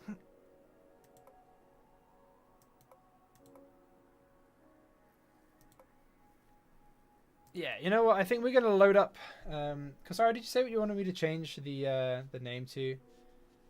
Keep the name for a Delta. Okay. Well, I can rename it the Volante if you want. That works too. Or you just name that the Kasaro too, you know? It's fine. Yeah, I quite like that name. It's a cool name for an aircraft. Right, we need to extend the range of this thing because we're going to take it on a little trip in our favorite rocket ship. Zooming through the sky, little Einsteins. Right. Load it with fuel.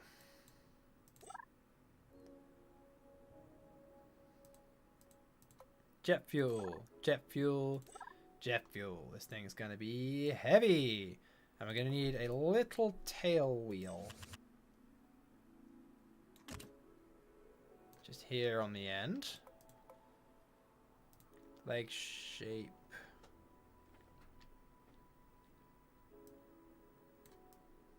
There we go. Just a little wheel to stop us getting any tail strikes.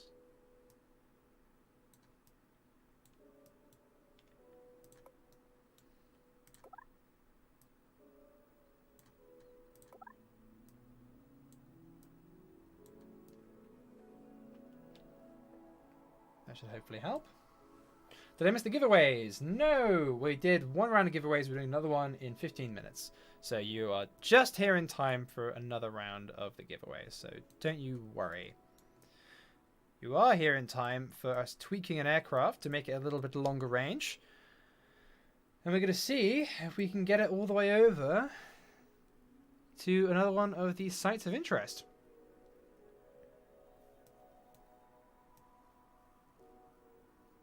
So if we fly this thing about 10 kilometers, we get a good amount of range on it.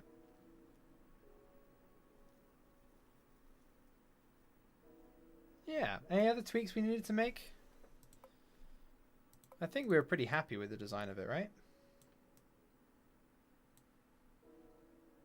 Let's just double check the center of mass, center of lift. Yeah, those are in a comfortable place. Okay, we're going to save it. And we're going to go for it. So we're going to see if we can investigate one of the other sites of interest. Can you put fuel in the wings? Possibly. I don't think we need to, though. Drop tanks for range. I think we might have enough range as is. I think. I'm not quite sure exactly how far our previous trip was. So our previous one was to this area here. That's the Bliss ground station. And we want to go, once the textures load. Here we go. So that's the Drood Space Center. That won't help us. Oh, actually, I think the other nearest one genuinely might just be the drone ship.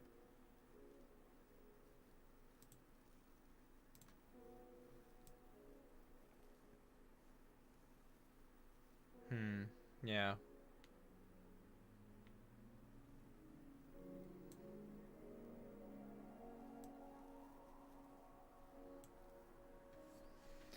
These engines let you fly high and it does extend range. Yeah, so we want to treat it more like a U2, right? And fly as high as we can and not too slowly.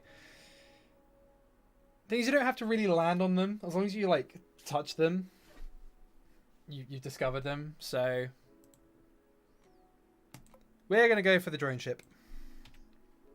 I think we can make it. Let's do this.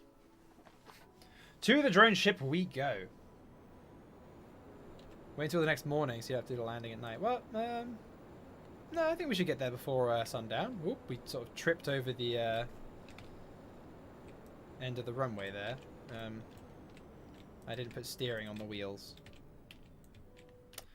Okay, let's let's retry that. As soon as we get airborne, as soon as we get comfortably flying, we're gonna do the next giveaway. When's the next episode of Kerbal Rising? Ha ha ha ha. I'll be long in the cold, hard ground before the next episode of Kerbal Rising. And so will you.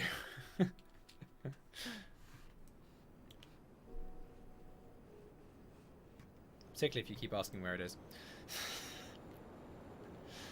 Yeah, that series was just way too ambitious. Oh, there's a little gap there. I should have offset these gear a bit more. Oh well. Yeah, it was an overly ambitious series. Just way too much required to get any episodes done.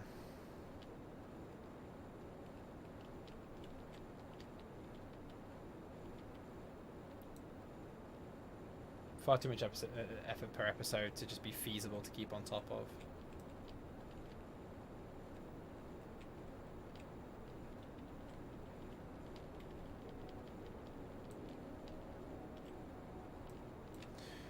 Okay. Airborne. Let's target that drone ship.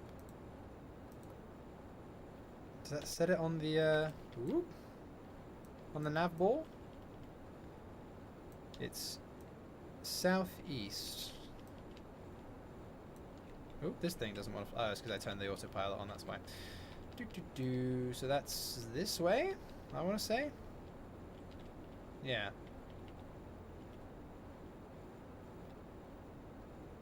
When's the next episode of For All Kerbal Kind? That one I can answer. That one is this weekend. It's from Carnassa. He's been working on some cool stuff, as I understand it. So yeah, new episode from Carnassa this weekend for All Kerbal Kind. Right. How do I activate navigation? Like that.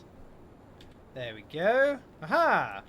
Yeah, that's actually about the same distance away as the previous one was. And this is a considerably faster aircraft. The previous thing we flew was a little automated propeller plane. I tell you, flying that 1,000 kilometers was not fun. It was fine, but yeah, it wasn't fun really. Right. Yeah, we're going like 3 times faster than that was. So I think we're going to be absolutely fine. Yeah, I've set it as target now, sorry. When's the next episode of Collaborative Warfare? Ha ha ha ha ha. That one was less overly ambitious, but because there weren't any rules, the problem with Collaborative Warfare, right, is that you did as well in the war game as there were hours you put into it, because there were no rules. So the more ridiculous you made your craft and the more time you put into it, the more likely you were to win, which just meant that we ended up spending ridiculous amounts of time doing these stupid missions, just blowing up like half of each other's empires every episode, because there were no restrictions on what we could do. So if you know, just called it a day, and then in the next turn your opponent didn't, well then you were at a disadvantage. So all you could do was go absolutely insanely overboard, and so that's what we did. But yeah, it just meant the episodes just ended up taking longer and longer and longer and longer and longer until it just wasn't feasible to do anymore. Obviously Agonarch had a son, and so as soon as that happened, it just wasn't going to be feasible to keep making it. That's when we went and made Fall of Kerbin, just taking the lessons we learned from that, and I'm still proud of that series. People still rewatch that series, people still love it. There we go, we can quite comfortably time warp on this one. And what's our range? Burn time is increasing, so I think we're going to be fine. Yeah, this thing flies beautifully in time warp, actually. Yeah. This probably isn't going to take too long. Right. Change the altitude indicator to sea level instead of ground. Yeah, that's probably a better idea, isn't it? Better perception of quite how high up we are. Right. Let's spin the wheel, shall we? While we're flying away. Let us close a bunch of these tabs. Go back to the wheel of names. Okay. So, I am going to completely replace the wheel of names in case people have left and people have come back. So, if you would like to be in with a chance of winning either a Steam, iOS, or Android key to Juno New Origins, say so now in the chat and your name will go in the wheel.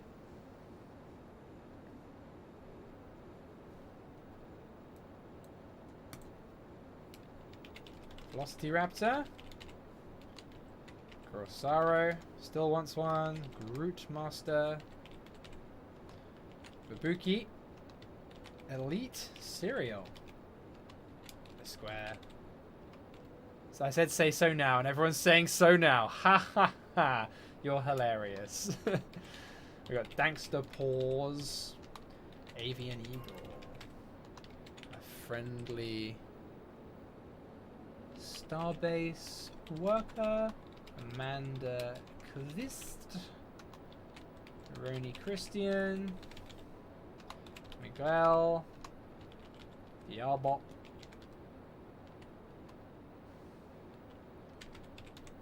Jedi H, Swift Arrow. Okay, I think that's everybody. Thank you for all putting your names in the hat. And thanks, if I haven't said it already, to the Juno devs for giving me a bunch of keys to give away on stream to say thanks to people for watching and sticking with the series.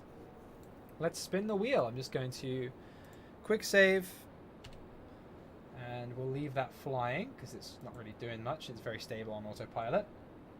And we're going to bring up the wheel. Here it is. Let's roll the wheel. Here we go.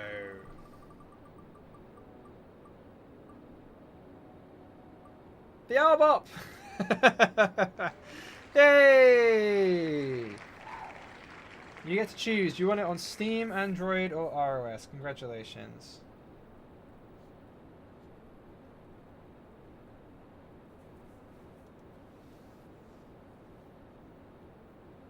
We've got 2 more spins, so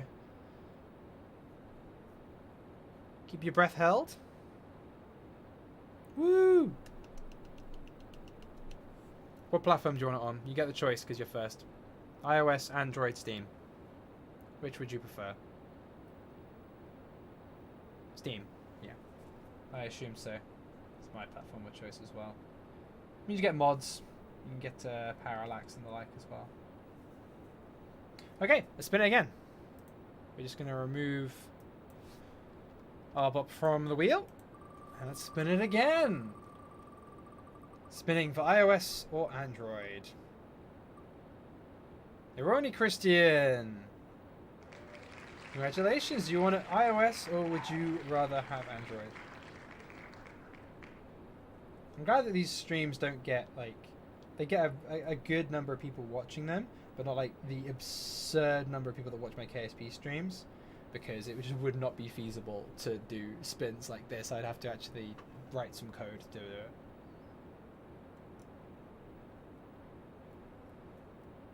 Android. Same pattern as last time. So I'm hoping that the last person has iOS or knows someone that does. Okay, we just remove you from the list. And last one. Spinning for iOS. And it's Dankster.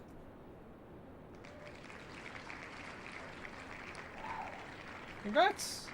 I hope you actually have iOS.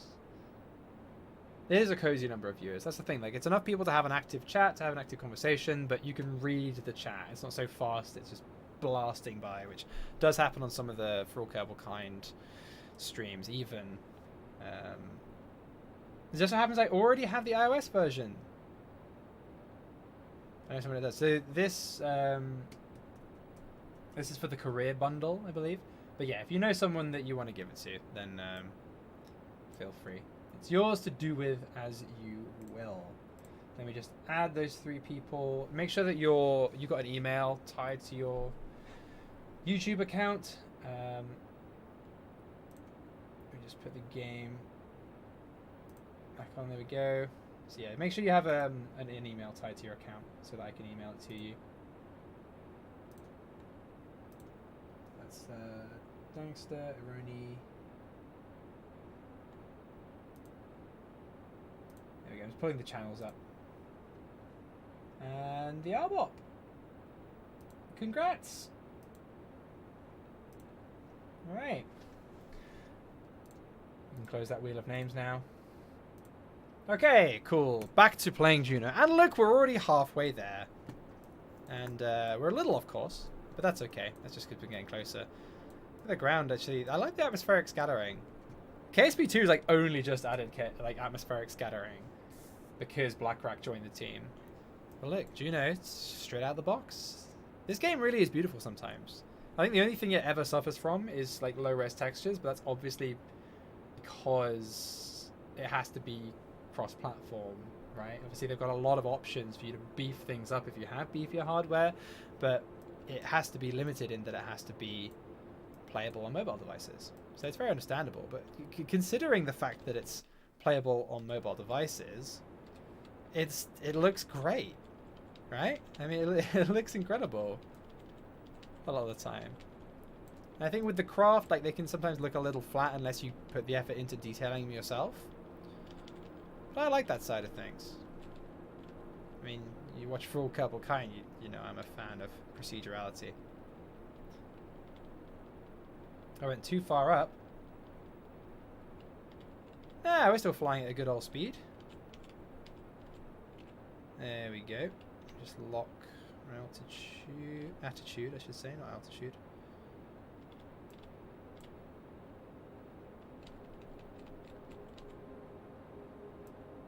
Yeah, this does want to pitch down a bit. But I think we should be able to fly straight and true. There we go. Yeah, we're good. Yeah, I think it did gain a little bit too much altitude, so we'll see if we can pitch that back up again. It's fine. The PID seems to be sorting itself out. The autopilot. Cool. We're actually almost there, which this hasn't taken that long at all. Have you played Juno on Sandbox yet? No, I haven't played it on Sandbox yet.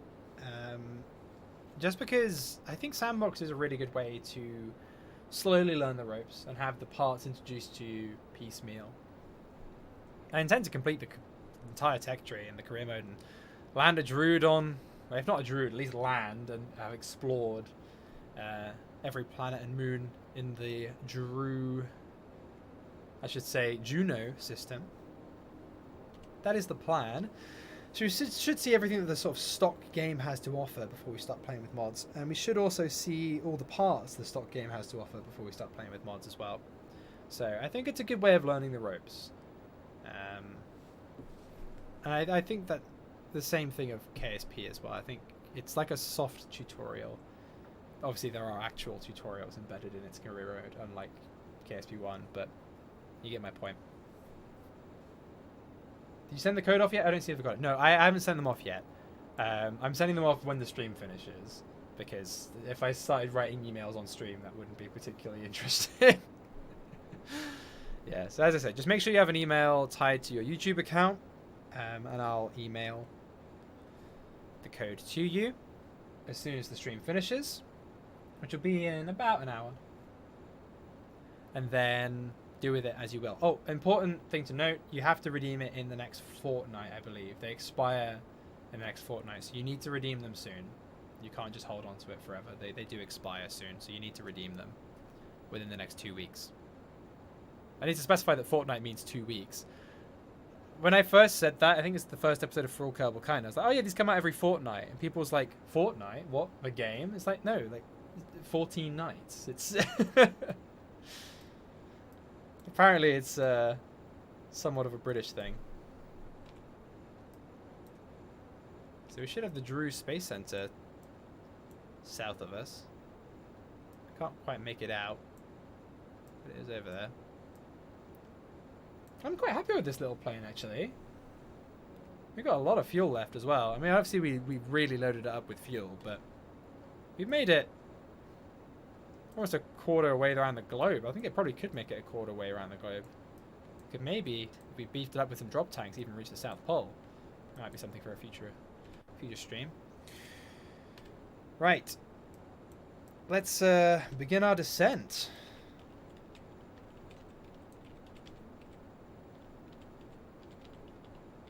You got retractable landing gear yet? No. So that's the reason why we're flying this mission. Is because it's just the easiest and fastest way for us to get retractable landing gear. Unfortunately.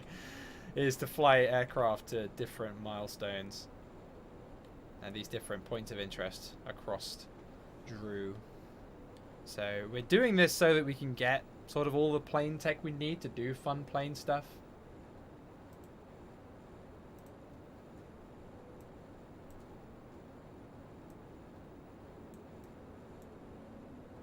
But yeah, I'm not sure I agree with the retractable landing gear being in the car bit. But I guess it's just the wheel section of the tech tree, isn't it? It's the better wheels, the smooth tires. So I guess it's not just the car thing. I don't know.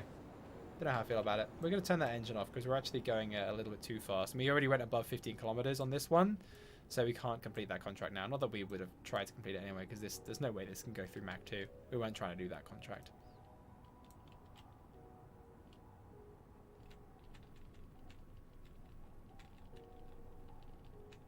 Alright, we need to bleed off some speed here.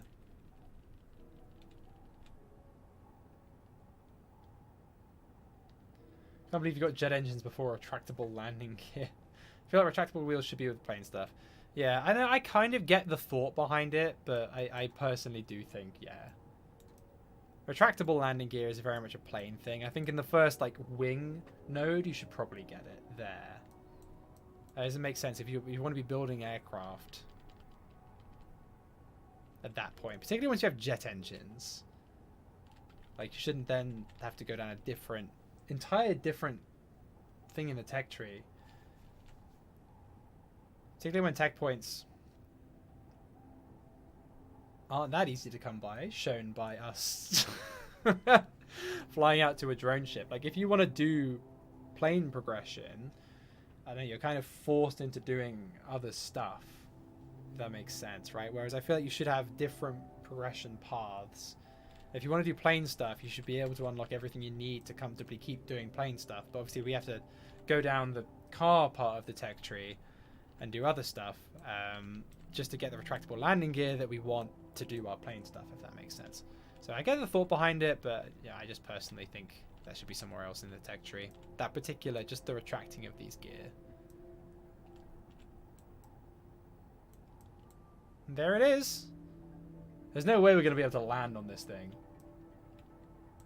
But we should be able to, like, touch it. I think that's all we have to really do. Touch it and then ditch into the ocean, and that'll be good enough, I think. I'm using a quick save there. On approach. Either going to do a successful touch and go, or he's going to die. It's nice to see you guys have so much faith in me.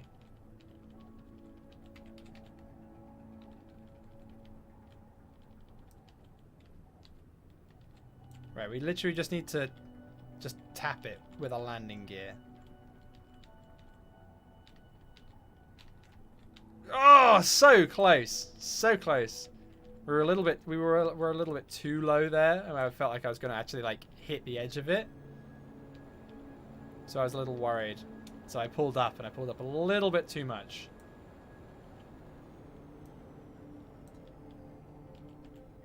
Landing at the Space Center returns your money if you don't have any sites unlocked there. Okay, so we might go to the Drood Space Center then, because we haven't seen it yet as well, so that'd be nice to go visit. As long as we don't break our aircraft trying to land on this drone ship. Well, touch the drone ship. Ah, come on. It's so close to the water, that's the thing. It's got such a low silhouette. People must have written Visi programs, actually like Falcon 9 style land stuff on this drone ship, right? I love that they put it in the game. But obviously you're supposed to really get 100 tech points for landing a booster here, but I didn't see any rules saying we couldn't just tap it with a plane, so that's what we're gonna do. Yeah, people have done that, yeah. Doesn't surprise me. Juno's community is insanely innovative. Yay! Third time's the charm. 100 tech points. Heck yeah. We did it! Awesome. Cool. Looks better than KSP2 right now. Yeah, this water looks great, doesn't it? I love the water work they've done. Right. We just gave it a little tap. A little love tap on the drone ship. And now we're going to head over to the... I guess just, yeah, Space Center itself. I don't think it should be too far away. Yeah, it's just 100 kilometers away. That's fine. Right, we'll fly to the Space Center, land on one of the runways, then we'll finally get our retractable landing gear, and we'll see if we can get through Mach 2. Should hopefully be able to get some bigger wings as well, maybe a bigger engine. That'd be nice. We'll see how much we can get, because that's quite a few tech points. Speaking of KSP2, you think it's worth buying now? For the price it is, honestly, no. Personally. I tell you what is worth buying, and that's Juno. I honestly find Juno so much more fun.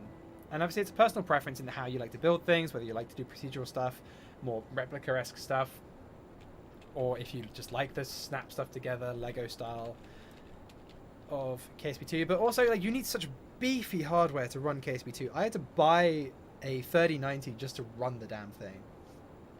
And it was not worth the cost of that 3090. So if you don't already have the hardware to run it, don't get it. Seriously, don't get it.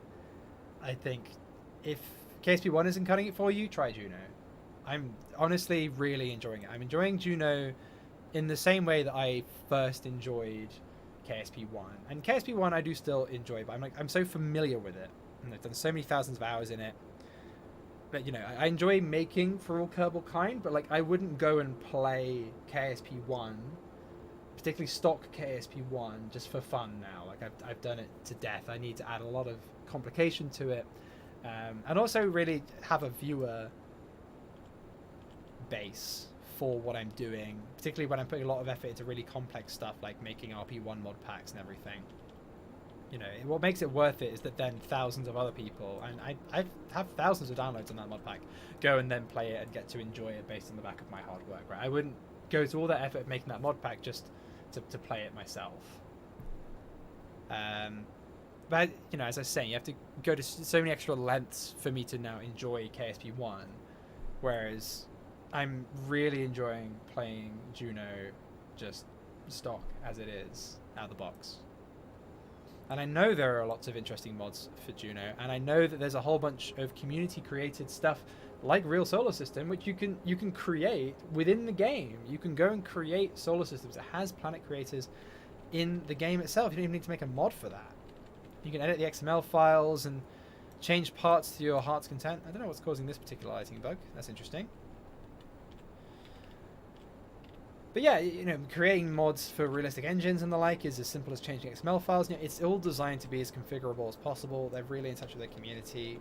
I've been having a blast with it on these streams, and that's why I've wanted to do streams, because I don't do live commentary anymore, to be honest. Interesting lighting bug we've managed to create there on the airfoil. Fine, we'll just look at the plane from this angle. That's fine. But I don't know what I was saying. Oh yeah, I don't really do live commentary anymore. I do post-commentary stuff, and all this early stuff, I just feel it would lose something if I was trying to get the kind of edited post-commentary kind of content that I make in KSP now out of it. Particularly not really knowing what I'm doing yet in this game. So if I wasn't doing these streams, I would just be playing it just to enjoy it. I would genuinely just be playing it myself. Just having fun with it. And so I thought, well, okay, if I'm just going to be playing it and having fun with it, I might as well just stream it. And at least I have like tech support when I ask, hey, where's the button to do something? You know, I can chat to people about it, do fun things like these giveaways on today's stream. give things funny names, you know, have a bit more of a laugh with it. There's the Space Center.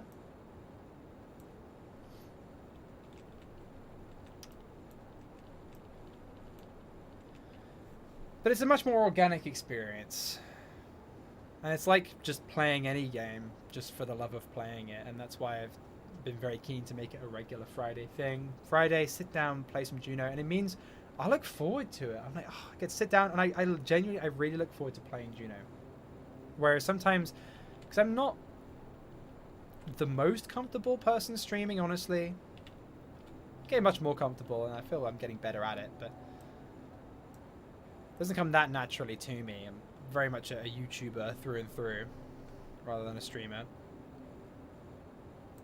And so getting to do it with a relatively small but still decent number of viewers, it makes it very cozy.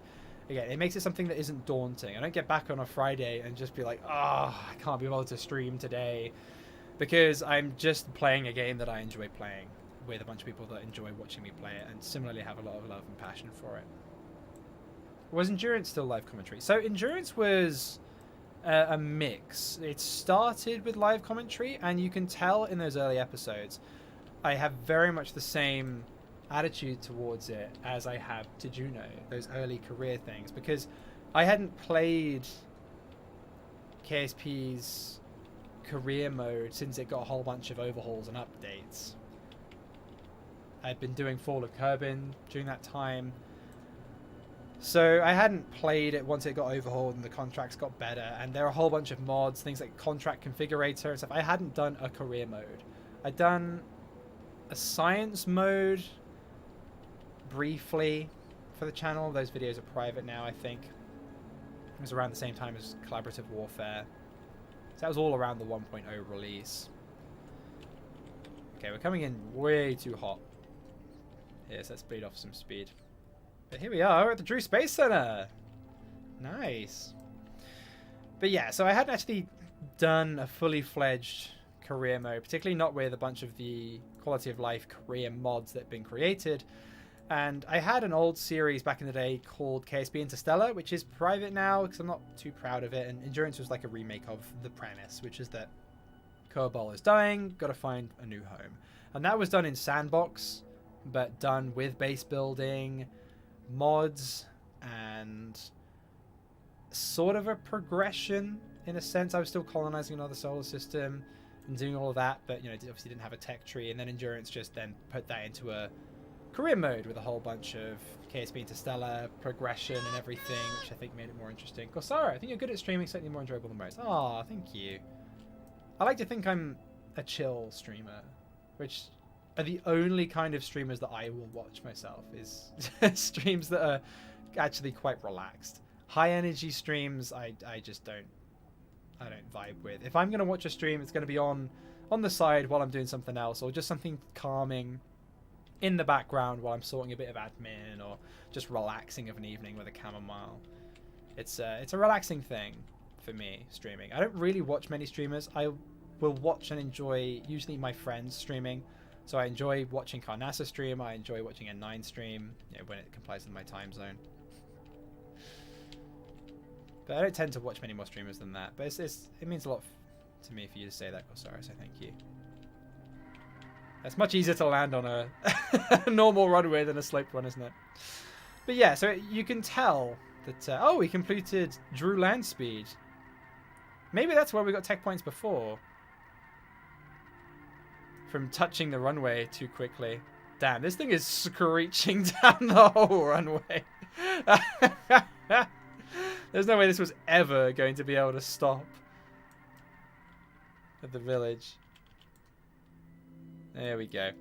But yeah, you can tell in those early episodes of Endurance that I'm enjoying it the same way that I enjoy these early stages of Juno, because it's like a whole new game, right? And so I wanted to do it live, and a lot of those moments really had to come through live, and how I was enjoying it and how I was playing it and discovering this new planet pack. It was the first planet pack I'd ever done any kind of career in as well. But then as the missions got more and more complicated and I got more of a grasp on what I was doing, I knew more what I was talking about. So then at that point, I needed to focus on what I was designing, what I was flying. It was getting more complicated and more stuff going into each episode. I had to start condensing it as well. Otherwise, every episode would just be launching one thing. So then naturally, it was like half live, half post. Sometimes I'd do live for all of it and then just cut out a lot of the live commentary and condense it and do it in post if I decided it wasn't interesting enough. And then we got to a point near the end of the series, well, about halfway through Endurance, and then for the entirety of Beyond Kerbal, it was just entirely post commentary because to do any of that live, particularly with the frame rates I was dealing with, would have just not been feasible. Anyway, that was a pretty damn successful mission, though I say so myself. Heck yeah. We landed at the Drood Space Center, and we should have a lot of tech points.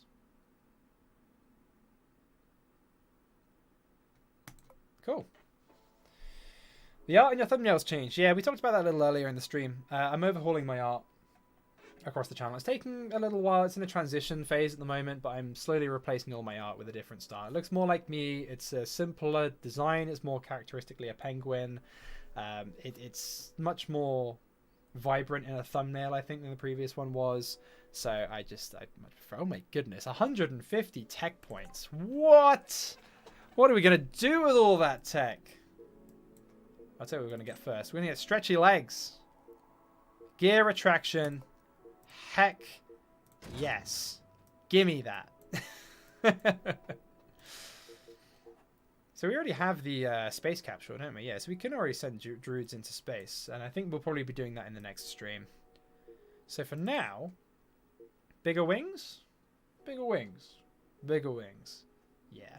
Either that or pushing air. We could get...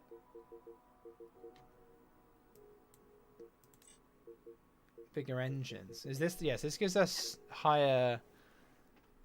engine size, bypass ratio, compression ratio, reverse thrust, a new engine. Oh, it's a turbofan, okay. And new contracts. But really, before we get more powerful jet engines, we just need better wings. We need better wings and bigger wings. Because what we've got at the moment just isn't cutting it. So everyone's saying big wings.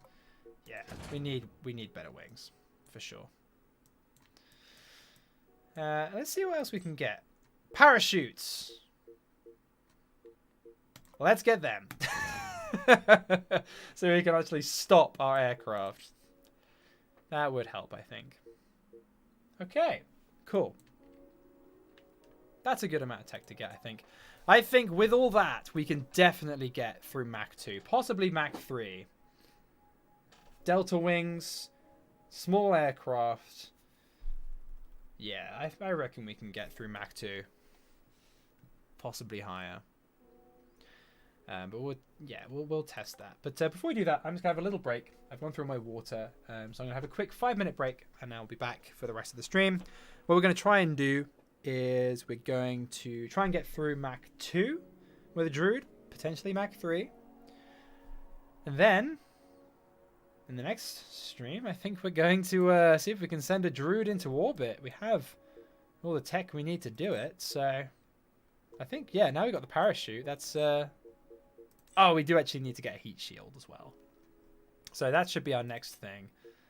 We might need bigger parachutes too, yeah, particularly nose cone parachute. So we might need those two techs if we want to do that. But maybe breaking some speed records will give us access to those. Then again, if we get much faster aircraft, we could probably visit the South Pole and get some tech points that way. But anyway, I'm going to have a quick break. I'll be back in 5 minutes.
So what I didn't notice is that the cost of this aircraft is about 4.5 million.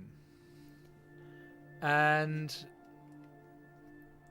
we have about 10 million. I think we used to have about 15. And then we flew one into a mountain. So...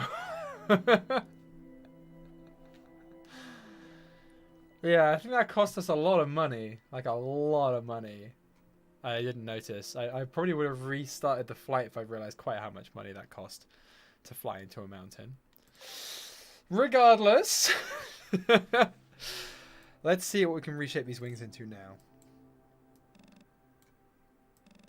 Oh, yeah. Okay. What's the best way for us to get delta wings?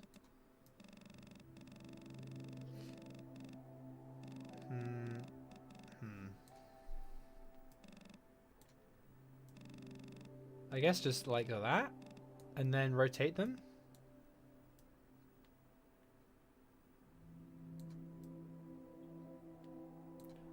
We'll bring them in a little bit and attach another wing to them.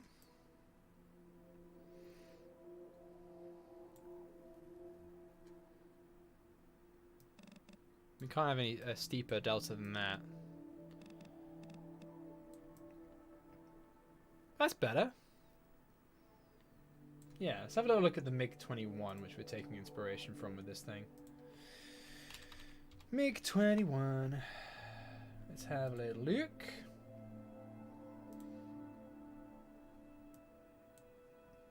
I actually had a flat.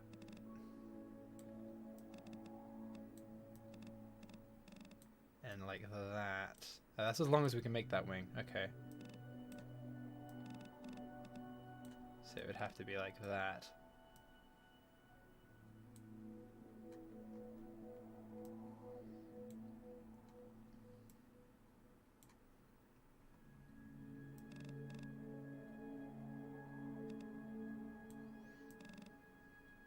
Yeah, we're going to have our wings extend back like that.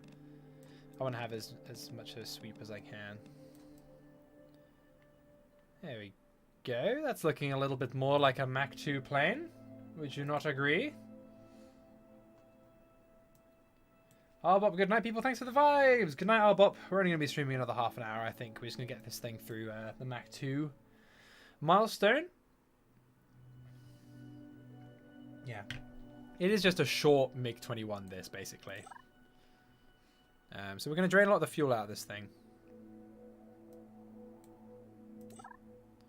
But yeah, it did start as like a YE-50 based thing, which is a variant of the MiG-21, which had a rocket engine, though we obviously didn't have the rocket engine. But then we shrunk it a bit because it didn't have the performance, and now we're just changing the wing shape on this. Looking a bit more like a lawn dart, isn't it? Which is how you really want it to look if you want to go through Mach 2. Yeah, that's looking better. That's looking much better. It's going to do a lot better with getting a lot faster.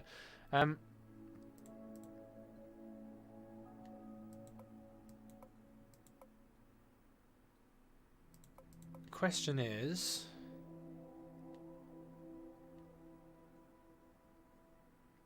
how do we retract these? So they retract up. Is there any way of retracting them? Oh, actually, that's fine. That's fine, actually. I don't mind them retracting forward like that, because that actually looks okay.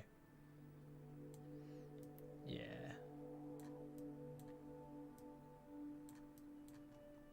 Just make sure there's no gap here anymore.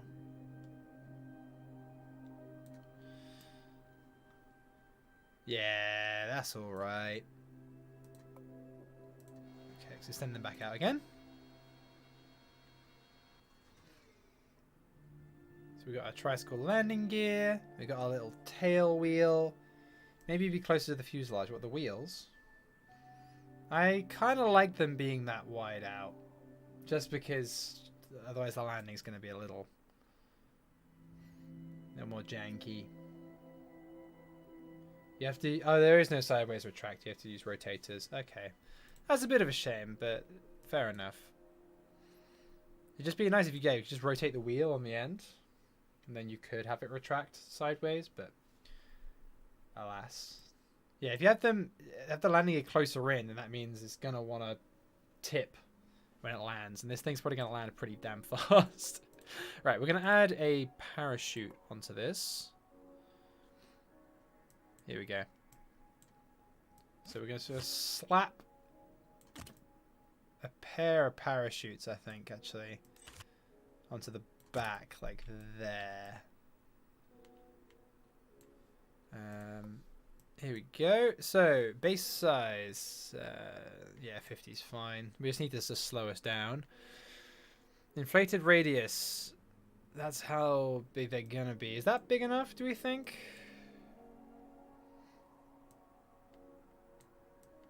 Well, we can't make them any bigger, so it's gonna have to be.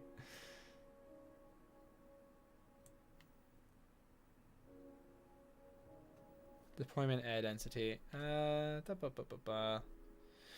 that's all fine. We'll just leave them as is, I think. We'll just change the color of them.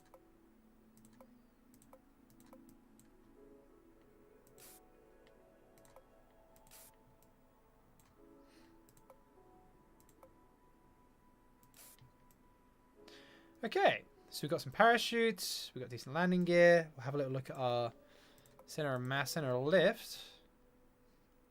The wings need to come forward a little, I think. Oh, we also need to have some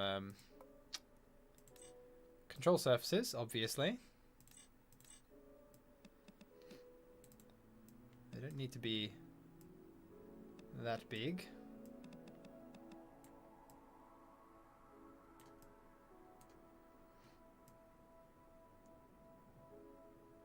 I think that should probably be fine. What is it rotation-wise? Yeah, it's got a couple of little rotations. It should make it reasonably stable.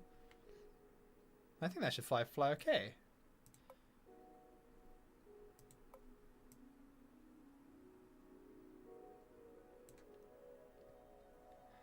Did I forget anything? You have drogues. I think we only have drogue parachutes right now. Yeah, that's the only type of parachute that we have. We don't have main chutes yet.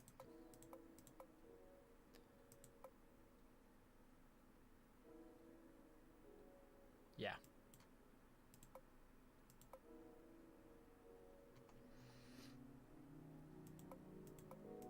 Yeah, those are the only chutes I have. Auto cut is on. Where is auto cut?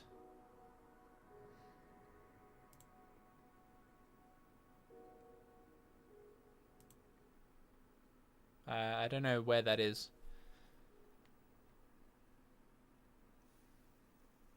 Auto cut density down to 0, otherwise the chutes will disappear instantly.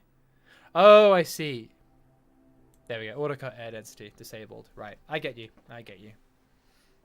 Yeah, because they're designed to obviously be entering. They're drogues to enter the atmosphere, so they cut after you reach a certain atmospheric pressure. That makes sense. But yeah, we're using them as braking parachutes, so that doesn't make a lot of sense. Yeah, that'll be fine. That'll be fine, I reckon. Okay, let's save this. This is the new Corsaro. See, I told you we'd give it delta wings by the end of the stream, Corsaro. For some reason, when you fly, I want you to crash. Well, we all love explosions, don't we? Right. I think that's ready as is. We'll see what happens. What's the worst that can happen? Here we go. Mach 2. Come on. We can do it. We can do it. We spent all stream trying to get to this point. We went and got ourselves a whole bunch more tech points by exploring the planet. I think this is the last bit of plane stuff we'll be doing. Well, major plane stuff we'll be doing for the foreseeable future. In the next episode, we obviously need to unlock, I think, bigger parachutes and heat shields. But once we've done that, we're sending Droods. We're sending Drood into orbit. But we might do some more probe stuff. I think we'll do some more rocket stuff. We've done a lot of plane stuff for the last few streams, so I think we'll do a bunch of rocket stuff in the next stream and see if we can get to our first Drood in orbit. I think it's achievable.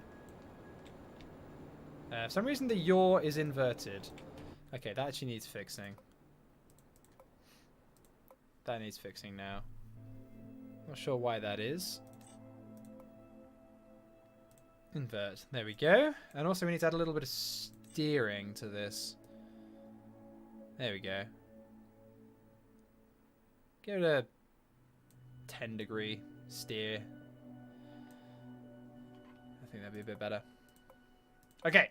Let's try that again. Mr. Aerospace Engineer, are the literally just called Delta Wings because they're the same shape as an uppercase Delta? That is literally it. That is why they're called Delta Wings, because they are a Delta shape. That is it. Right on the money. That's why they're called that. It's a high lift, high drag design.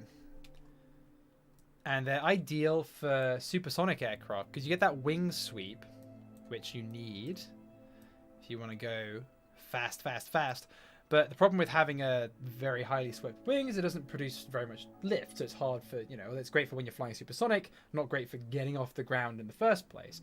So what you need to do is essentially this wing, because it's such a massive blob of a wing, actually generate a vortex above it, right? Because you create such a stark pressure differential, particularly if you have a large built-in angle of attack on these things. You actually create like a vortex behind it, which sort of pulls you almost into the sky.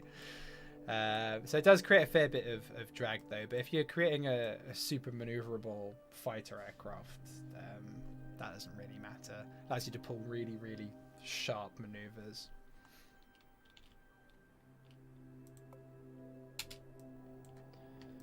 Okay. Let's fly this bad boy.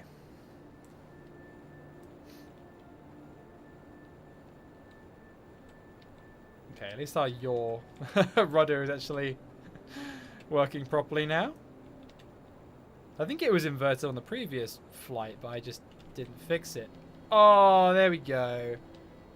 There we go. Retracted the gear. Oh, yeah. We actually have a proper aircraft now. They don't look quite so janky. That I am well happy with.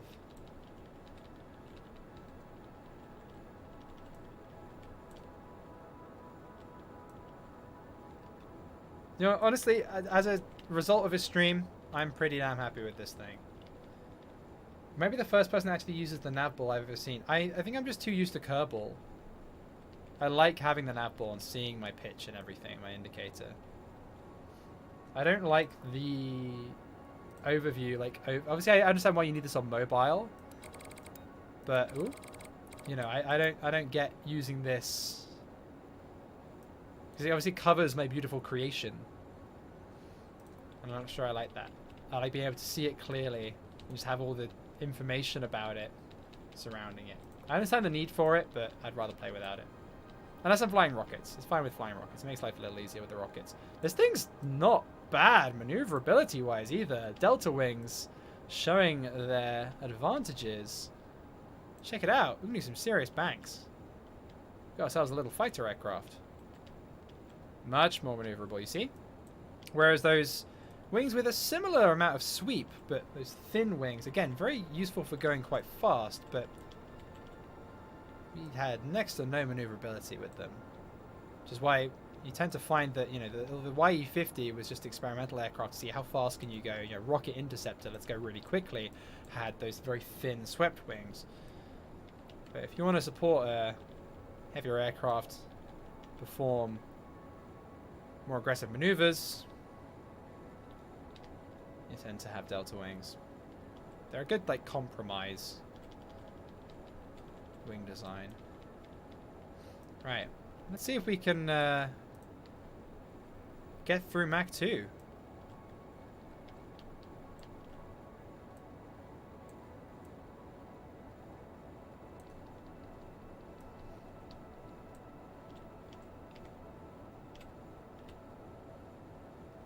Just about to get through Mach 1. Hell of a lot easier without the landing gear sticking down, isn't it?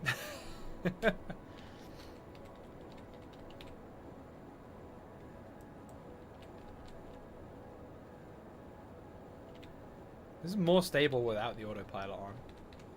Obviously you can tweak the autopilot, but it flies beautifully with just no hands on the controls. You hit Mach 1 in a turn, yeah. Is there any advantage of short wingspan but long length wings? What do you mean by that? Do you mean like really aggressively swept wings?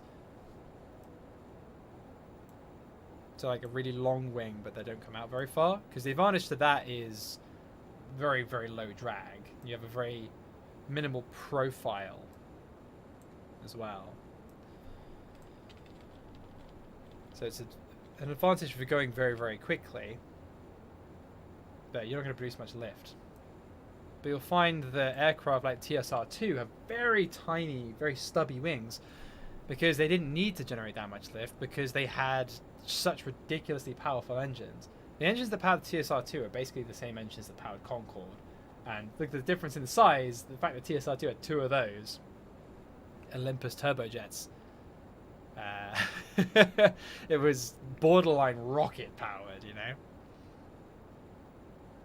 So it was actually having those very little stubby wings meant it could go really, really fast. It didn't need to generate any more lift, and it didn't need to be maneuverable because it was a bomber.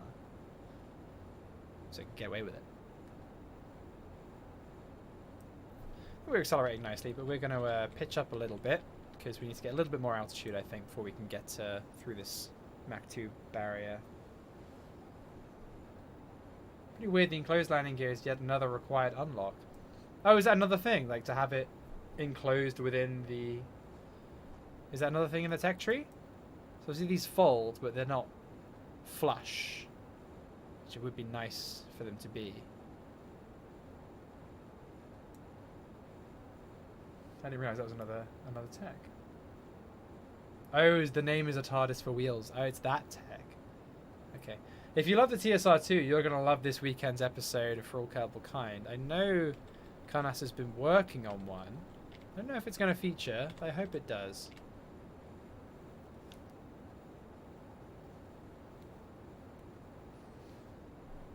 Not super swept, coming to a flat end, but long, like a significant length of the fuselage. I mean, I just produce a lot of lift and a lot of drag. There's no real advantage to that unless you have a ridiculously heavy aircraft.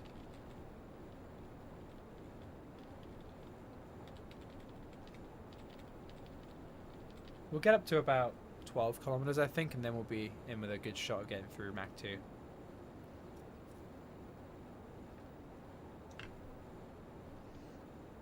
Loving the Cold War fun in the latest episodes. It's been strangely controversial. Like, it's always been a Cold War in the background kind of series. Obviously, it's come a bit to the forefront in the latest few episodes, and it will drift back into the background, then come, you know. It's more when there's not much going on space race-wise that we tend to do Cold War shenanigans to keep things interesting. Because we're sort of waiting on tech research at the moment to, particularly I am, to end up going back to the moon.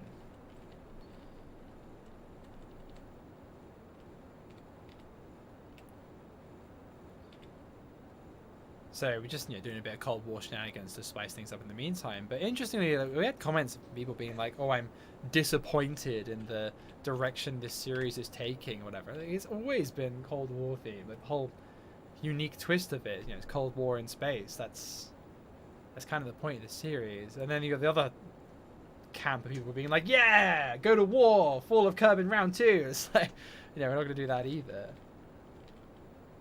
Right, we're going to just go into a dive and see if we can get through Mach 2, because, yeah, this thing's struggling a bit. We need an afterburner, but we don't have the tech for it yet. So, I think we actually did better at lower altitudes. Yeah, it's a little bit thicker. I think the engine does better at lower altitudes. Does the game simulate aerodynamics differently or better than KSP 1 or 2? I can't speak for KSP 2 and how it simulates aerodynamics. I assume it's similar to KSP 1. Yeah, KSP 2 doesn't have lifting body effect, though, does it? Honestly, I don't know much about the aerodynamic model of Juno. I know that it's competent, but honestly, I can't really speak as to its fidelity. Things behave as I expect them to, but I assume they will have had to take some shortcuts since it runs on mobile hardware.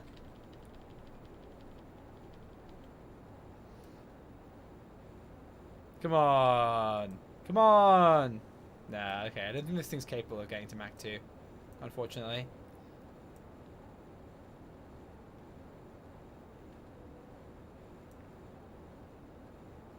It's a shame. In case you does have lifting body, you can still glide the Mark II cockpit. Okay, it does have that then. What does an afterburner do? So an afterburner is like sticking a ramjet onto the end of this engine. And you inject a bunch more fuel and it just gives you a heck load more thrust, but reduces your efficiency a lot. But you basically slap another engine on the back of this engine, inject a whole bunch more fuel, and yeah, it is what it says it is. Burn after the existing engine. It's an afterburner. Slapping basically a ramjet on the back of a turbojet. Yeah, this thing isn't going to... Capsules aren't passively stable in Juno, sadly, so single part simulation is kind of limited. Yeah. That's alright. Yeah, this thing I don't think is going to be able to get to Mach 2. I just don't think it has a powerful enough engine. So, we can either, like, radically redesign it, or we could slap a rocket engine onto it. What would you guys rather do? Because I'm feeling rocket engine.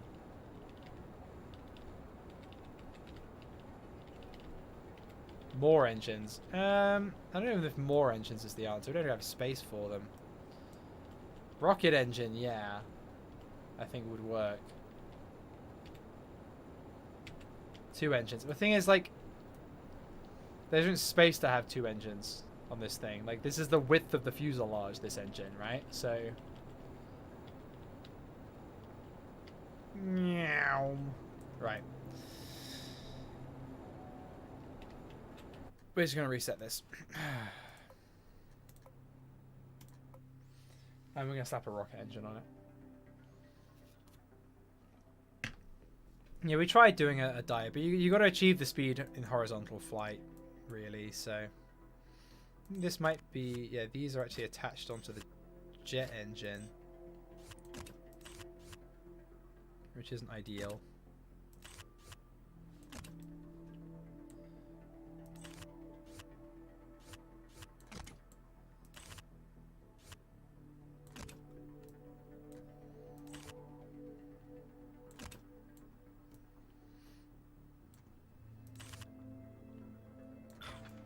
Right, throw that in the bin.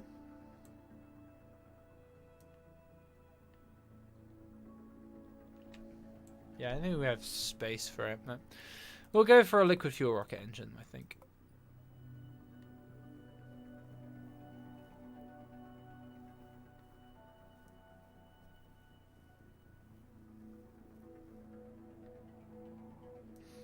Sure. Slap a mage engine on this thing. That's bound to get their attention. Right. Doesn't need gimbal. I make it a little bit cheaper. Does not need to be that size. Or anything close to that size, really.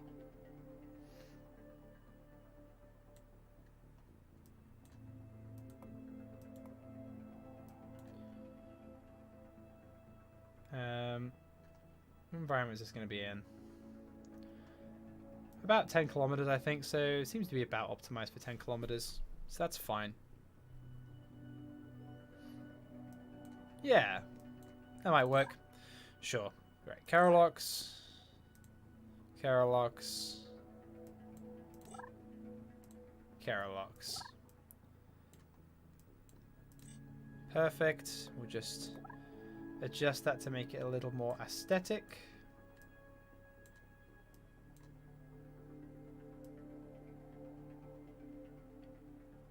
Ooh, that looks cool, actually. Come out of there. Nice. So this is a gas generator, right? So this is the gas generator here on the side, and you have a little... Oop, whoops, didn't want to do that. Oh. Okay, we have to offset that again. But essentially you have a pre-burner spinning the turbo pump, and the output of that pre-burner, that gas generator, obviously, is spat out the side here instead of going into the combustion chamber. I assume gas generator cycle 2, that we unlock later, will allow us to do staged combustion, where the output of that goes into the main combustion chamber. It makes things a little bit more efficient. But you can achieve higher chamber pressures with this, because obviously, you know, it doesn't matter how high the chamber pressure is. If you have staged combustion, you don't want the chamber pressure to be higher than the pressure generated by this, otherwise things are going to float backwards, which is obviously obviously very, very bad.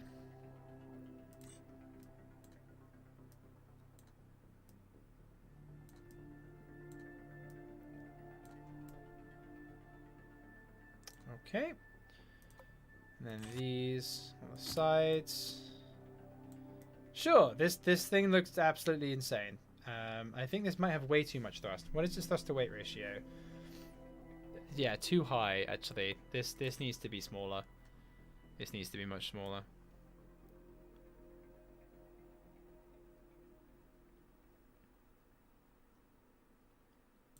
That's probably about right. That's probably about what we want. Oh, I didn't mean to do that.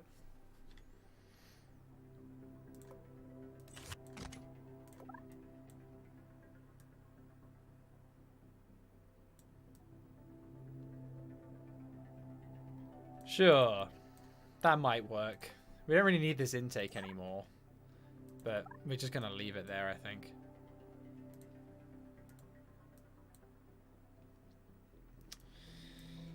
Okay, let's see how this thing flies.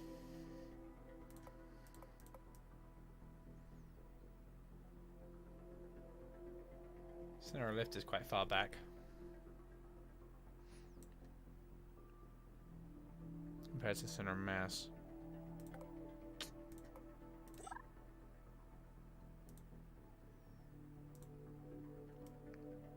Oh, we drained all the fuel from the front. Oh, and the back.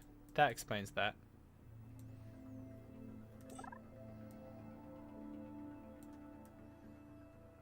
Okay, that'll work. Let's give it a go.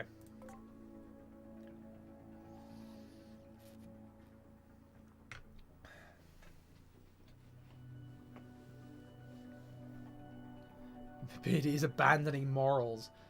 Beardy didn't have morals to begin with. Here we go. I'm determined for us to get through Mach 2 on this stream. So, by any means necessary, we're going to do exactly that. The end of this aircraft looks a bit janky, but it's fine. Ignore it. Let's go.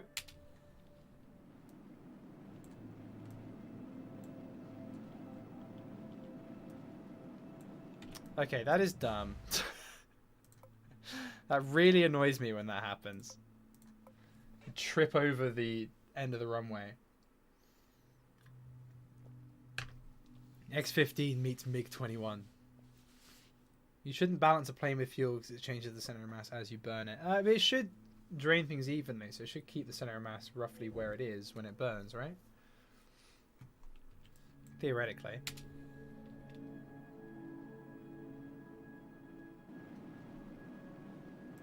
Okay, here we go. Let's try this again. But not trip over... Okay, we did still kind of trip over the end of the runway, but a little bit less.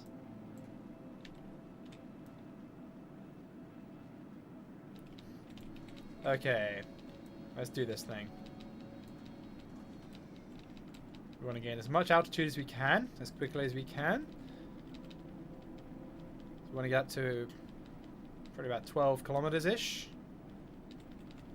How quickly can this thing climb? Pretty damn quick. Almost vertical. Not quite vertical, but almost. Still want to be accelerating, so we'll pull that back.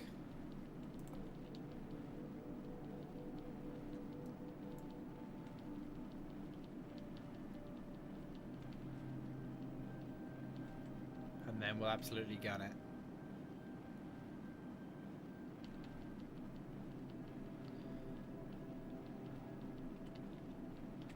This engine's optimized for 10 kilometers as well. You can look at the plume. Okay. That's good enough. Let's see if we can get to Mach 2. Come on, plane. I believe in you. Okay, it needs trim. It needs a lot of trim.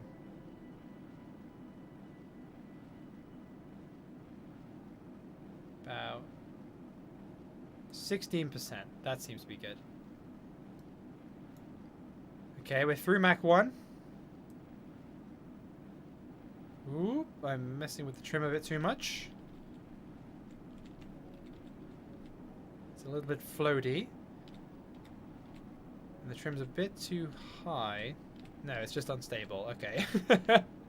It's just unstable supersonic, I think.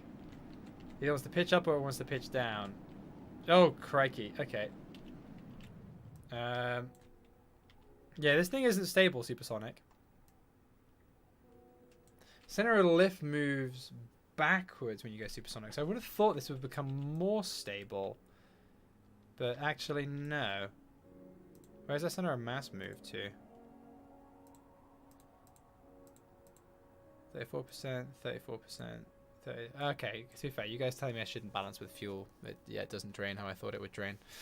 Okay, we need to do what we did with the last aircraft, which was just make sure that the center of mass actually stays forward. So we're going to undo that, load up the front fuel tank again. And just make sure that front fuel tank then stays full as we fly, because that means we'll stay straight and true as an arrow. Pretty much. Yeah, we'll fill that up. So, yeah. Theoretically, when we go through the sound barrier, this should be very stable. We'll see.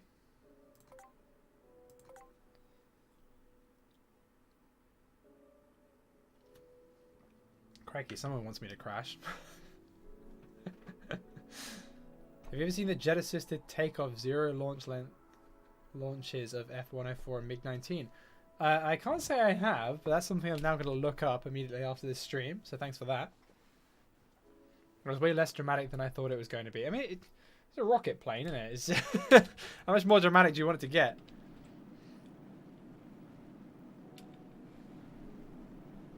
Why right before Mach 2? Well, we weren't going to hit Mach 2. We flew out of control. I couldn't control the aircraft. It's not like I was like, let's just give up. Like, I lost control of it. It went into a flat spin. Right, let's try it again. Yeah, so this is a little harder to control now, but it's very stable.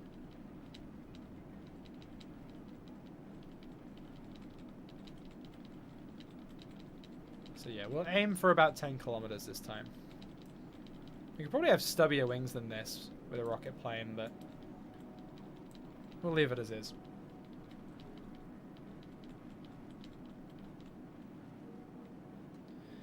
In real life, the Soviets shot down a U-2. Since in for all Kerbal Kind, the U-2 is a Soviet design, will you shoot down something else instead? Well, I mean, the Americans shot down something else, didn't they?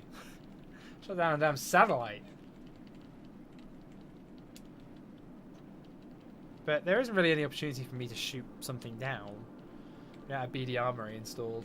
And also, N9 isn't doing Soviet Union overflights. And even if he was with the A-12, I don't have anything capable of catching it. Or the SR-71.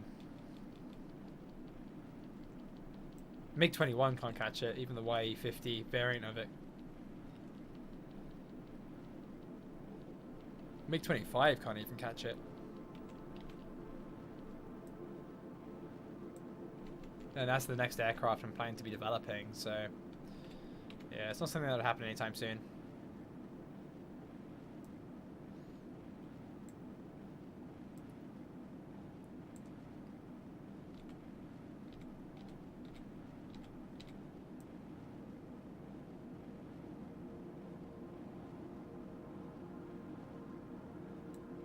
But 16% trim seems to be pretty on the money.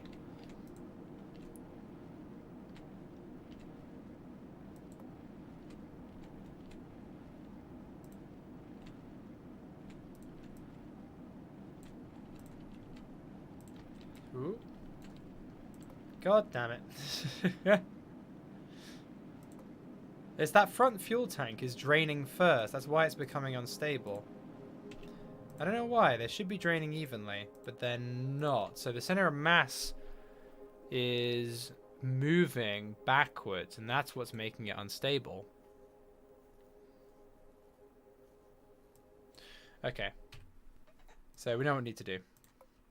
Right, third time's the charm. We just need to have those fuel tanks up preemptively. Yeah, it is fuel draining problems again. We have the same problem with the last rocket plane we used. So we just need to make sure we're draining fuel into that front fuel tank and making sure we stay stable, because it's becoming unstable. The center of lift is moving too far forward with respect to the center of mass. Random content, you're bordering very close to getting timed out if you keep spamming. Just saying.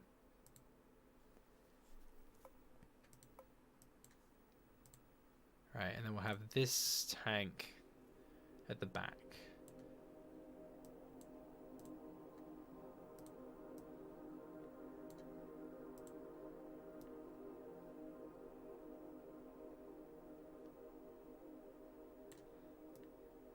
Okay. So make sure fill, and then this tank set to drain. Okay, hopefully that'll work.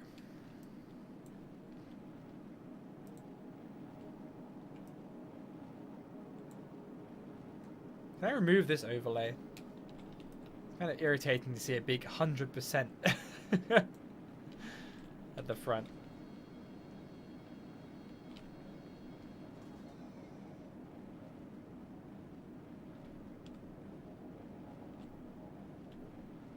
Okay.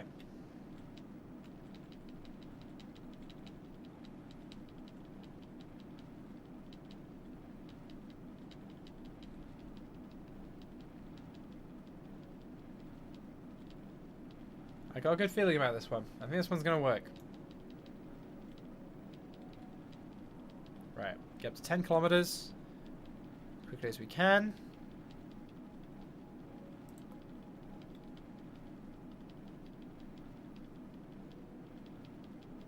Will the fuel transfer still happen if you close the pop-up? I don't know. Maybe. We'll test that in a minute.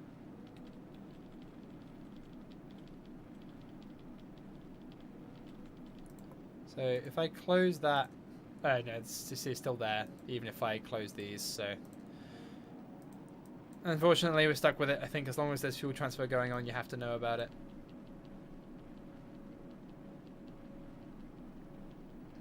Okay.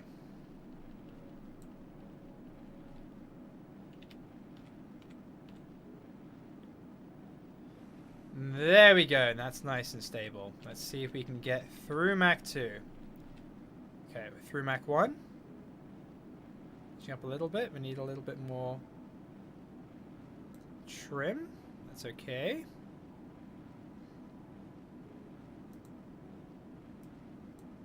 We're just going to set that tank to drain as well.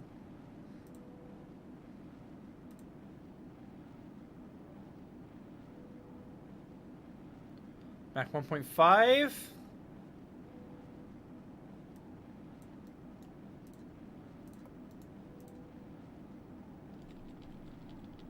Mach 1.7. Come on, come on. 0.9.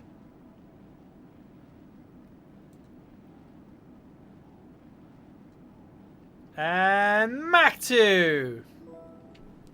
Heck yeah. We did it. Woo. There we go. Let's see if we can land this thing. Who knows that we can... Oh, this thing turns beautifully. Damn. We should be able to get it back to the village, theoretically. Village is over that away, right?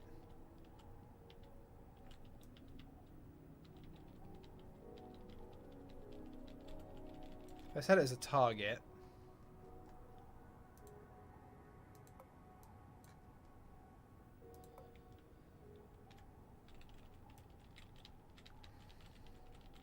There we go.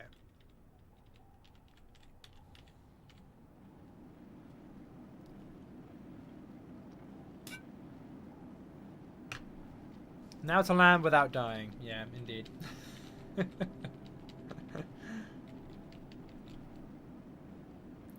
I know this is Juno. This is the most Kerbal thing I've ever seen. Oh, it's only a rocket plane. This is a very real thing.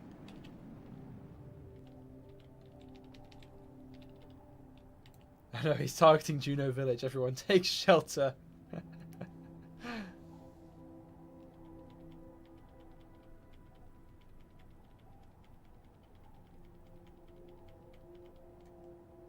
Kosara, do you want to be a mod on here as well?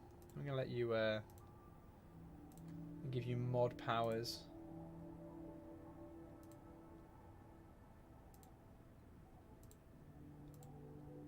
There you go. You're a mod on the Discord, you might as well be a mod on here too. I'm just aware that there isn't a mod active in chat at the moment, so it's always helpful to have at least one. And I know, yeah, I can trust you to be a mod. Right, this is a really expensive aircraft. We sunk a lot of our funds into this thing, so... Who's in the plane? Yuri. Yeah, Yuri's in there. That's the name of our Drood. I don't know if you can change the names of the Droods. I assume you can, but I'm pretty happy with Yuri. I believe you change their names in like a little crew part of the actual build interface. There's no like astronaut complex or anything. It's only 1.2 million. That's still pretty spenny. To be fair, it's a lot cheaper than it was when it had the jet engine, right? Like, the jet engine is really expensive. I regret crashing one at the end of the runway, which I think is still there. I think I need to go recover that, because it's not just going to go away by itself, apparently. Okay, let's test these parachutes, I guess.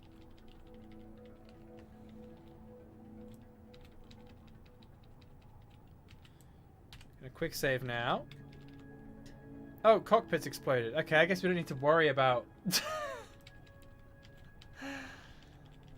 recovering that aircraft over there. It's just rolled down the hill and exploded a bit. Oh, we need to actually deploy the landing gear for the first time. Okay, here we go. Parachutes, go!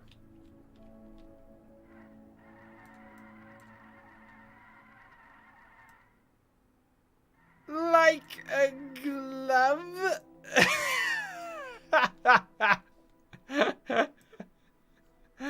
Nailed it. Yeah, I mean, you know, I think that's close. That's close enough, right?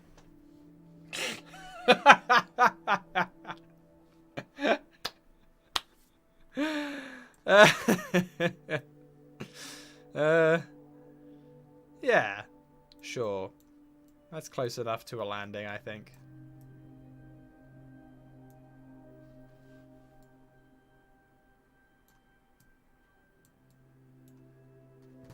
Ta-da! First thing I thought it would balance on the edge, but yeah, another happy landing, indeed. Right, let's recover that. There we go. Well, there we go. I think we'll decide what we're doing next episode in the next episode. Let's have a look at our craft. Can we have a look at our in-flight? So these are our things that are in orbit right now, which I don't have any attachment to. I think we can destroy these. We're limited to a few in-progress craft, right? So there we go. Okay, well, we're going to call this stream there. Thank you very much for watching, everybody. Congratulations to the 6 of you that now are proud owners of Juno. I know some of you already had it, but you'll perhaps make one of your friends a proud owner of Juno New Origins. Thank you to Corsaro and Paul, pretty much as always, for donating. You see I managed to get the donation thing working again at the bottom of the screen. I hope you've all enjoyed. In the next stream, which will be next Friday, I won't be missing another one.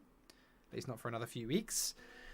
In that stream, we'll be aiming for putting our first Drood into orbit. So we'll need to launch some more stuff into orbit. I think we've done enough plane stuff for now. And we'll see if we can do a few more orbit contracts and get towards unlocking slow descent and getting hot. I think those are the two things we need to safely put a Drood into orbit. Perhaps we'll actually launch something big enough to go explore one of Drew's moons. It's got 3 moons, hasn't it? So perhaps we could at least get into their sphere of influence. I think we could launch like a lunar probe or something. I'm sure that would get us a bunch of tech points. If we have a little look at the career, I think even just entering sphere of influence, yeah, flyby gets you how many crafts? Okay, yeah, even a flyby gets you 10 tech points. You get into orbit, you get 20. So yeah, I think we could work our way towards getting the... How many tech points do we need? Got another Corsaro! Hashtag Matland sucks. Keep fighting the good fight, Corsaro. You said it. We just need another 80 tech points to get those techs. And then we have all the tech we need to blast a Drood into orbit, whether they be willing or not. So I look forward to that. I'll see you all next week. I hope those of you that won a copy of Juno greatly enjoy the game as much as I've been enjoying it. And I'll see you next week. Stay safe, everyone. Have a nice weekend.